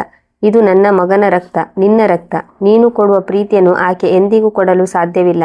ಪ್ರಿಯಾ ನೋಡಿದಳು, ವಾದ ಮತ್ತು ಭಾವನೆಗಳ ಯಾವುದೇ ಪರಿಣಾಮ ಆಗುತ್ತಿಲ್ಲ ಎಂದು. ಆಗ ಆಕೆ ಒಂದು ಹೆಜ್ಜೆ ಇಟ್ಟಳು. ಅದನ್ನು ಯಾರೂ ಊಹಿಸಿರಲಿಲ್ಲ. ಆಕೆಯ ಧ್ವನಿ ನಡುಗುತ್ತಿತ್ತು, ಆದರೆ ಆಕೆಯ ಉದ್ದೇಶಗಳು ಉಕ್ಕಿನಂತಿದ್ದವು. ಸರಿ ಅಮ್ಮ, ಪ್ರಿಯಾ ತನ್ನ ಹೊಟ್ಟೆಯ ಮೇಲೆ ಕೈಯಿಟ್ಟು ಹೇಳಿದಳು. ನಿಮ್ಮ ಆಲೋಚನೆ ಇದೇ ಆಗಿದ್ದರೆ ಕೇಳಿಬಿಡಿ. ನಿಮಗೆ ನಿಮ್ಮ ವಂಶದ ಉತ್ತರಾಧಿಕಾರಿ ಬೇಕಿದ್ದರೆ ಅವನು ಕೇವಲ ಒಂದೇ ಒಂದು ಷರತ್ತಿನ ಮೇಲೆ ಈ ಜಗತ್ತಿಗೆ ಬರುತ್ತಾನೆ. ಅವನು ಹುಟ್ಟಿದ ತಕ್ಷಣ ಕಾನೂನುಬದ್ಧವಾಗಿ ಅಂಜಲಿ ಅಕ್ಕನ ಗರ್ಭಕ್ಕೆ ಹೋಗುತ್ತಾನೆ. ಅಕ್ಕ ಅವನ ತಾಯಿಯಾಗುತ್ತಾಳೆ ಮತ್ತು ಭಾವ ಅವನ ತಂದೆ. ಸಾವಿತ್ರಿ ದೇವಿ ಏನು ಹೇಳಲು ಮುಂದೆ ಬಂದರು, ಆದರೆ ಪ್ರಿಯಾ ಅವರನ್ನು ತಡೆದಳು. ಇಲ್ಲದಿದ್ದರೆ, ಪ್ರಿಯಾರ ಧ್ವನಿಯಲ್ಲಿ ಒಂದು ಕೊನೆಯ ಎಚ್ಚರಿಕೆ ಇತ್ತು, ಇಲ್ಲದಿದ್ದರೆ ಈ ಮಗು ಈ ಜಗತ್ತಿಗೆ ಬರುವುದೇ ಇಲ್ಲ. ನಿರ್ಧಾರ ನಿಮ್ಮದು. ನಿಮಗೆ ಉತ್ತರಾಧಿಕಾರಿ ಬೇಕೋ ಬೇಡವೋ? ಇದು ಒಂದು ಅಂತಹ ಬ್ರಹ್ಮಾಸ್ತ್ರವಾಗಿತ್ತು. ಇದಕ್ಕೆ ಸಾವಿತ್ರಿ ದೇವಿಯ ಬಳಿ ಯಾವುದೇ ಉತ್ತರ ಇರಲಿಲ್ಲ. ಒಂದು ಕಡೆ ಅವರ ವಂಶದ ದೀಪವಿತ್ತು ಮತ್ತು ಇನ್ನೊಂದು ಕಡೆ ಅವರ ದ್ವೇಷ ಮತ್ತು ಹಠ. ಅವರ ಕಣ್ಣುಗಳ ಮುಂದೆ ತಮ್ಮ ಕನಸು ಮುರಿದು ಬೀಳುವಂತೆ ಅನಿಸಿತು. ವರ್ಷಗಳ ತಪಸ್ಸಿನ ನಂತರ ಸಿಕ್ಕ ಸಂತೋಷವು ಒಂದು ಕ್ಷಣದಲ್ಲಿ ಕುಸಿದು ಹೋಗುವ ಭಯ ಅವರ ಮೇಲೆ ಆವರಿಸಿತು. ಸೋತು ಕೋಪ ಮತ್ತು ಕಣ್ಣೀರನ್ನು ನುಂಗಿ ಅವರು ಹೇಳಿದರು, ಸರಿ, ನಿನ್ನ ಇಷ್ಟ ಬಂದಂತೆ ಮಾಡು. ಇದು ಸಾವಿತ್ರಿ ದೇವಿಯ ಅತಿ ದೊಡ್ಡ ಸೋಲಾಗಿತ್ತು. ಪ್ರಿಯಾ ದೃಢವಾಗಿ ತಮ್ಮ ಅತ್ತೆಯನ್ನು ಮಂಡಿಯೂರುವಂತೆ ಮಾಡಿದ್ದಳು. ಯುದ್ಧ ಇನ್ನೂ ಮುಗಿದಿರಲಿಲ್ಲ, ಆದರೆ ಅತಿ ದೊಡ್ಡ ಹೋರಾಟ ಗೆದ್ದಾಗಿತ್ತು. ಪ್ರಿಯಾ ತನ್ನ ಮಗುವನ್ನು ಅಂಜಲಿಗೆ ನೀಡಲಿದ್ದಳು. ಈ ಬಗ್ಗೆ ಕೇವಲ ಸಾವಿತ್ರಿ ದೇವಿಗೆ ಮಾತ್ರ ಗೊತ್ತಿತ್ತು. ಅಂಜಲಿಗೆ ಗೊತ್ತಿರಲಿಲ್ಲ. ತಿಂಗಳುಗಳ ನಂತರ ಇಂದು ಪ್ರಿಯಾರ ಸೀಮಂತ ಕಾರ್ಯಕ್ರಮದ ದಿನವಿತ್ತು. ಮನೆಯಲ್ಲಿ ಸಂಭ್ರಮವಿತ್ತು. ಅತಿಥಿಗಳು ಬಂದಿದ್ದರು. ಆದರೆ ಪ್ರಿಯಾ ಇಂದು ಏನೋ ಮಾಡಲು ಹೊರಟಿದ್ದಳು. ಅದನ್ನು ಯಾರೂ ಊಹಿಸಿರಲಿಲ್ಲ. ಅಂಜಲಿ ಒಂದು ಮೂಲೆಯಲ್ಲಿ ನಿಂತು ಎಲ್ಲವನ್ನು ನೋಡುತ್ತಿದ್ದಳು. ಎಲ್ಲ ಮಹಿಳೆಯರು ಪ್ರಿಯಾರ ಸುತ್ತ ಕುಳಿತು ಹಾಡುಗಳನ್ನು ಹಾಡುತ್ತಾ ಆಕೆಯ ಗರ್ಭಕ್ಕೆ ಉಡುಗೊರೆಗಳನ್ನು ನೀಡುತ್ತಿರುವಾಗ ಆಗ ಪ್ರಿಯಾ ಮೆಲ್ಲಗೆ ಎದ್ದು ನಿಂತಳು. ಆಕೆ ಕೈಯಿಂದ ಸನ್ನೆ ಮಾಡಿ ಎಲ್ಲರ ಗಮನವನ್ನು ತನ್ನ ಕಡೆ ಸೆಳೆದಳು. ಕೇಳಿ ಎಲ್ಲರೂ, ಆಕೆಯ ಧ್ವನಿಯಲ್ಲಿ ಸಂತೋಷವಿತ್ತು. ಇಂದು ನಾನು ನಿಮ್ಮೆಲ್ಲರ ಮುಂದೆ ಒಂದು ವಿಷಯ ಹೇಳಲು ಬಯಸುತ್ತೇನೆ. ಎಲ್ಲರೂ ನಿಧಾನವಾಗಿ ಶಾಂತವಾದರು. ಅಂಜಲಿ ಕೂಡ ಎಲ್ಲರೊಂದಿಗೆ ಆಕೆಯ ಕಡೆ ನೋಡುತ್ತಿದ್ದಳು. ಪ್ರಿಯಾರ ಕಣ್ಣುಗಳು ಅಂಜಲಿಯನ್ನು ಹುಡುಕುತ್ತಾ ಆಕೆಯ ಮೇಲೆ ನಿಂತವು. ಆಕೆ ಸನ್ನೆ ಮಾಡಿದಳು. ಅಕ್ಕ, ನೀವು ಇಲ್ಲಿ ಬನ್ನಿ. ಅಂಜಲಿ ಆಶ್ಚರ್ಯದಿಂದ ಮುಂದೆ ಬಂದಳು. ಆಕೆಗೆ ಏನೂ ಅರ್ಥವಾಗುತ್ತಿರಲಿಲ್ಲ. ಪ್ರಿಯಾ ಅಂಜಲಿಯ ಕೈ ಹಿಡಿದು ತನ್ನ ಧ್ವನಿಯಲ್ಲಿ ಎಲ್ಲ ಪ್ರೀತಿಯನ್ನು ತುಂಬಿ ಹೇಳಿದಳು, ನಾನು ಈ ಮನೆಗೆ ಬಂದಾಗ ನನಗೆ ಗೊತ್ತಿರಲಿಲ್ಲ, ನನಗೆ ಕೇವಲ ಒಬ್ಬ ಪತಿ ಮಾತ್ರವಲ್ಲ, ಒಬ್ಬ ಹಿರಿಯ ಅಕ್ಕ, ಅಥವಾ ಹೇಳಬೇಕೆಂದರೆ ಒಬ್ಬ ತಾಯಿಯೂ ಸಿಗುತ್ತಾಳೆ ಎಂದು. ಆಕೆಯ ಕಣ್ಣುಗಳಲ್ಲಿ ಕಣ್ಣೀರು ಹೊಳೆಯಲು ಶುರುವಾಯಿತು. ಅಕ್ಕ, ನೀವು ನನಗೆ ಒಬ್ಬ ತಾಯಿ ತನ್ನ ಮಗುವಿಗೆ ಕೊಡುವ ಅದೆಲ್ಲ ಪ್ರೀತಿಯನ್ನು ನನಗೆ ಕೊಟ್ಟಿದ್ದೀರಿ. ಅದನ್ನು ಒಬ್ಬ ತಾಯಿ ತನ್ನ ಮಗುವಿಗೆ ಕೊಡುತ್ತಾಳೆ. ನನ್ನ ಮತ್ತು ಸುಮಿತ್ನನ್ನು ನೋಡಿಕೊಳ್ಳುವುದು, ನಮ್ಮ ಪ್ರತಿಯೊಂದು ಸಣ್ಣ ಅಗತ್ಯದ ಬಗ್ಗೆಯೂ ಗಮನ ಇಡುವುದು, ಇದೆಲ್ಲವನ್ನು ಒಬ್ಬ ತಾಯಿ ಮಾತ್ರ ಮಾಡುತ್ತಾಳೆ. ಅಂಜಲಿಯ ಉಸಿರಾಟ ಜೋರಾಗಲು ಶುರುವಾಯಿತು. ಕೊನೆಗೆ ಪ್ರಿಯಾ ಏನು ಹೇಳಲು ಬಯಸುತ್ತಿದ್ದಳು. ಪ್ರಿಯಾ ಅಂಜಲಿಯ ಕೈಯನ್ನು ತನ್ನ ಹೊಟ್ಟೆಯ ಮೇಲೆ ಇಟ್ಟು ಹೇಳಿದಳು, ಈ ಮಗು ನನ್ನದಲ್ಲ, ಇದು ನಿಮ್ಮ ಮಗು. ಏಕೆಂದರೆ ನಿಮ್ಮ ಬಳಿ ಒಂದು ವಿಶೇಷವಾದ ಪ್ರೀತಿ ಇದೆ. ಅದು ಈ ಮಗುವಿಗೆ ಅಗತ್ಯವಿದೆ. ನಿಮ್ಮಲ್ಲಿ ಒಬ್ಬ ತಾಯಿಯ ಹೃದಯ ಇದೆ. ನಂತರ ಆಕೆ ತನ್ನ ಪರ್ಸ್ನಿಂದ ಕೆಲವು ಕಾಗದಗಳನ್ನು ತೆಗೆದು ಅಂಜಲಿಯ ಕೈಯಲ್ಲಿ ಇಟ್ಟಳು. ಇವು ದತ್ತು ಸ್ವೀಕಾರದ ಕಾಗದಗಳು ಅಕ್ಕ. ಇಂದಿನಿಂದ ಈ ಮಗು ನಿಮ್ಮದು. ನಾನು ಕೇವಲ ಇದಕ್ಕೆ ಜನ್ಮ ನೀಡುತ್ತಿದ್ದೇನೆ. ನಿಜವಾದ ತಾಯಿ ನೀವೇ ಆಗಿರುತ್ತೀರಿ. ಇಡೀ ಮನೆಯಲ್ಲಿ ಸೂಜಿ ಬಿದ್ದರೂ ಕೇಳಿಸುವಂತಹ ಮೌನ ಆವರಿಸಿತು. ಅಂಜಲಿಯ ಕೈಯಿಂದ ಆ ಕಾಗದಗಳು ಬೀಳುವಂತಿದ್ದವು. ಆಕೆಯ ಕಣ್ಣುಗಳಿಂದ ಕಣ್ಣೀರಿನ ಧಾರೆ ಹರಿಯಿತು. ಪ್ರಿಯಾ, ನೀನು ಏನು ಹೇಳುತ್ತಿದ್ದೀಯಾ? ಆಕೆಯ ಧ್ವನಿ ಬಿಕ್ಕಳಿಕೆಯಲ್ಲಿ ಮುಳುಗಿತು. ಪ್ರಿಯಾ ಆಕೆಯನ್ನು ತಬ್ಬಿಕೊಂಡಳು. ಇಬ್ಬರೂ ಅಳುತ್ತಿದ್ದರು. ಅಕ್ಕ, ನಾನು ನೋಡಿದ್ದೇನೆ. ನಿಮ್ಮ ಕಣ್ಣುಗಳಲ್ಲಿ ಒಂದು ಮಗುವಿಗಾಗಿ ಎಷ್ಟು ತಳಮಳವಿದೆ ಎಂದು ನಾನು ನೋಡಿದ್ದೇನೆ. ನಿಮ್ಮ ಬಳಿ ಸುರಿಯಲು ಎಷ್ಟೊಂದು ಮಮತೆ ಇದೆ. ಈ ಮಗುವಿಗೆ ಇದೇ ವಿಷಯದ ಅಗತ್ಯವಿದೆ. ಅಲ್ಲಿ ಕುಳಿತಿದ್ದ ಎಲ್ಲ ಮಹಿಳೆಯರ ಕಣ್ಣುಗಳು ತುಂಬಿ ಬಂದವು. ಅಂಜಲಿ ನಡುಗುತ್ತಾ ಹೇಳಿದಳು, ಆದರೆ ಪ್ರಿಯಾ, ಇದು ನಿನ್ನ ಮಗು, ನಿನ್ನ ಮೊದಲ ಮಗು, ಮತ್ತು ನಿಮ್ಮದು ಮೊದಲ ಮಗು ಆಗಿರುತ್ತದೆ ಅಕ್ಕ. ಪ್ರಿಯಾ ಆಕೆಯ ಕಣ್ಣೀರು ಒರೆಸುತ್ತಾ ಹೇಳಿದಳು. ಆದರೆ ಪ್ರಿಯಾ, ಸಾಕು ಅಕ್ಕ, ಈಗ ಏನು ಮಾತನಾಡಬೇಡಿ. ಪ್ರಿಯಾ ತನ್ನ ಕೈಯನ್ನು ಅಂಜಲಿಯ ಬಾಯಿಯ ಮೇಲೆ ಇಟ್ಟಳು. ನೀವೇ ಇದರ ತಾಯಿ ಎಂದು ಕರೆಸಿಕೊಳ್ಳುತ್ತೀರಿ, ಮತ್ತು ನಾನು ಒಬ್ಬ ಚಿಕ್ಕಮ್ಮನಾಗಿ ಇದಕ್ಕೆ ಪ್ರೀತಿ ಕೊಡುತ್ತೇನೆ. ರವಿ ಮತ್ತು ಸುಮಿತ್ ಇಬ್ಬರ ಕಣ್ಣುಗಳು ತೇವವಾದವು. 3 ತಿಂಗಳ ನಂತರ ಮಗು ಹುಟ್ಟಿದಾಗ ಪ್ರಿಯಾ ನಗುತ್ತಾ ತನ್ನ ಜೀವದ ತುಂಡನ್ನು ಎತ್ತಿ ವರ್ಷಗಳಿಂದ ಬರಡಾಗಿದ್ದ ಅಂಜಲಿಯ ತೊಡೆಯ ಮೇಲೆ ಇಟ್ಟಳು. ಆಕೆಯ ಕಣ್ಣುಗಳಿಂದ ಹರಿದ ಕಣ್ಣೀರಿನ ಧಾರೆಯು ಯಾವುದೇ ದುಃಖ ಅಥವಾ ನೋವಿನದ್ದಾಗಿರಲಿಲ್ಲ. ಅದು ಆ ತೃಪ್ತಿಯ ಕಣ್ಣೀರು. ಅದನ್ನು ಪಡೆಯಲು ಆಕೆಯ ಆತ್ಮ ವರ್ಷಗಳಿಂದ ಹಾತೊರೆಯುತ್ತಿತ್ತು. ಆಕೆ ಮಗುವನ್ನು ಎದೆಗೆ ಅಪ್ಪಿಕೊಂಡಳು. ಅದರ ವಾಸನೆಯನ್ನು ತನ್ನ ಉಸಿರಿನಲ್ಲಿ ತುಂಬಿಕೊಂಡಳು ಮತ್ತು ಗದ್ಗದಿತ ಕಂಠದಿಂದ ಹೇಳಿದಳು, ನನ್ನ ಮಗು. ಆಕೆಯ ಕಣ್ಣುಗಳಿಂದ ಕಣ್ಣೀರಿನ ಧಾರೆ ಹರಿಯಿತು. ನೀನು ನನಗೆ ಜೀವನವನ್ನೇ ಕೊಟ್ಟಿದ್ದೀಯಾ ಪ್ರಿಯಾ. ನಾನು ಯಾವಾಗಲೂ ನಿನಗೆ ಚಿರಋಣಿಯಾಗಿರುತ್ತೇನೆ. ಆಕೆ ಇಷ್ಟೇ ಮಾತನಾಡಿದ್ದಳು. ಪ್ರಿಯಾ ಆಕೆಯನ್ನು ಮತ್ತೆ ಸುಮ್ಮನಾಗಿಸಿದಳು. ನಿಮ್ಮ ಮಗ ನಿಮ್ಮ ಬಟ್ಟೆಗಳನ್ನು ಒದ್ದೆ ಮಾಡಿದ್ದಾನೆ ನೋಡಿ. ಕೇಳಿದ ತಕ್ಷಣ ಅಂಜಲಿಯ ಕಣ್ಣೀರು ತುಂಬಿದ ಮುಖದ ಮೇಲೆ ನಗು ಅರಳಿತು ಮತ್ತು ಆಕೆ ಪ್ರೀತಿಯಿಂದ ಮಗುವನ್ನು ಹಾಸಿಗೆಯ ಮೇಲೆ ಮಲಗಿಸಿ ಅದರ ಬಟ್ಟೆಗಳನ್ನು ಬದಲಾಯಿಸಲು ಶುರು ಮಾಡಿದಳು. ಹಾಗಾದರೆ ಸ್ನೇಹಿತರೆ, ಪ್ರಿಯಾ ತೆಗೆದುಕೊಂಡ ನಿರ್ಧಾರ ಸರಿಯಾಗಿತ್ತೇ? ನಿಮ್ಮ ಅಭಿಪ್ರಾಯವನ್ನು ಕಮೆಂಟ್ಸ್ ಮೂಲಕ ತಿಳಿಸಿ. ಕತೆ ಇಷ್ಟವಾಗಿದ್ದಲ್ಲಿ ಲೈಕ್ ಮಾಡಿ, ಶೇರ್ ಮಾಡಿ ಮತ್ತು ಸಬ್ಸ್ಕ್ರೈಬ್ ಮಾಡುವುದನ್ನು ಮರೆಯಬೇಡಿ. ಇನ್ನೊಂದು ಸುಂದರವಾದ ಕಥೆಯೊಂದಿಗೆ ಮತ್ತೆ ಭೇಟಿಯಾಗೋಣ. ಕತೆ ಕೇಳಿದ್ದಕ್ಕಾಗಿ ಧನ್ಯವಾದಗಳು.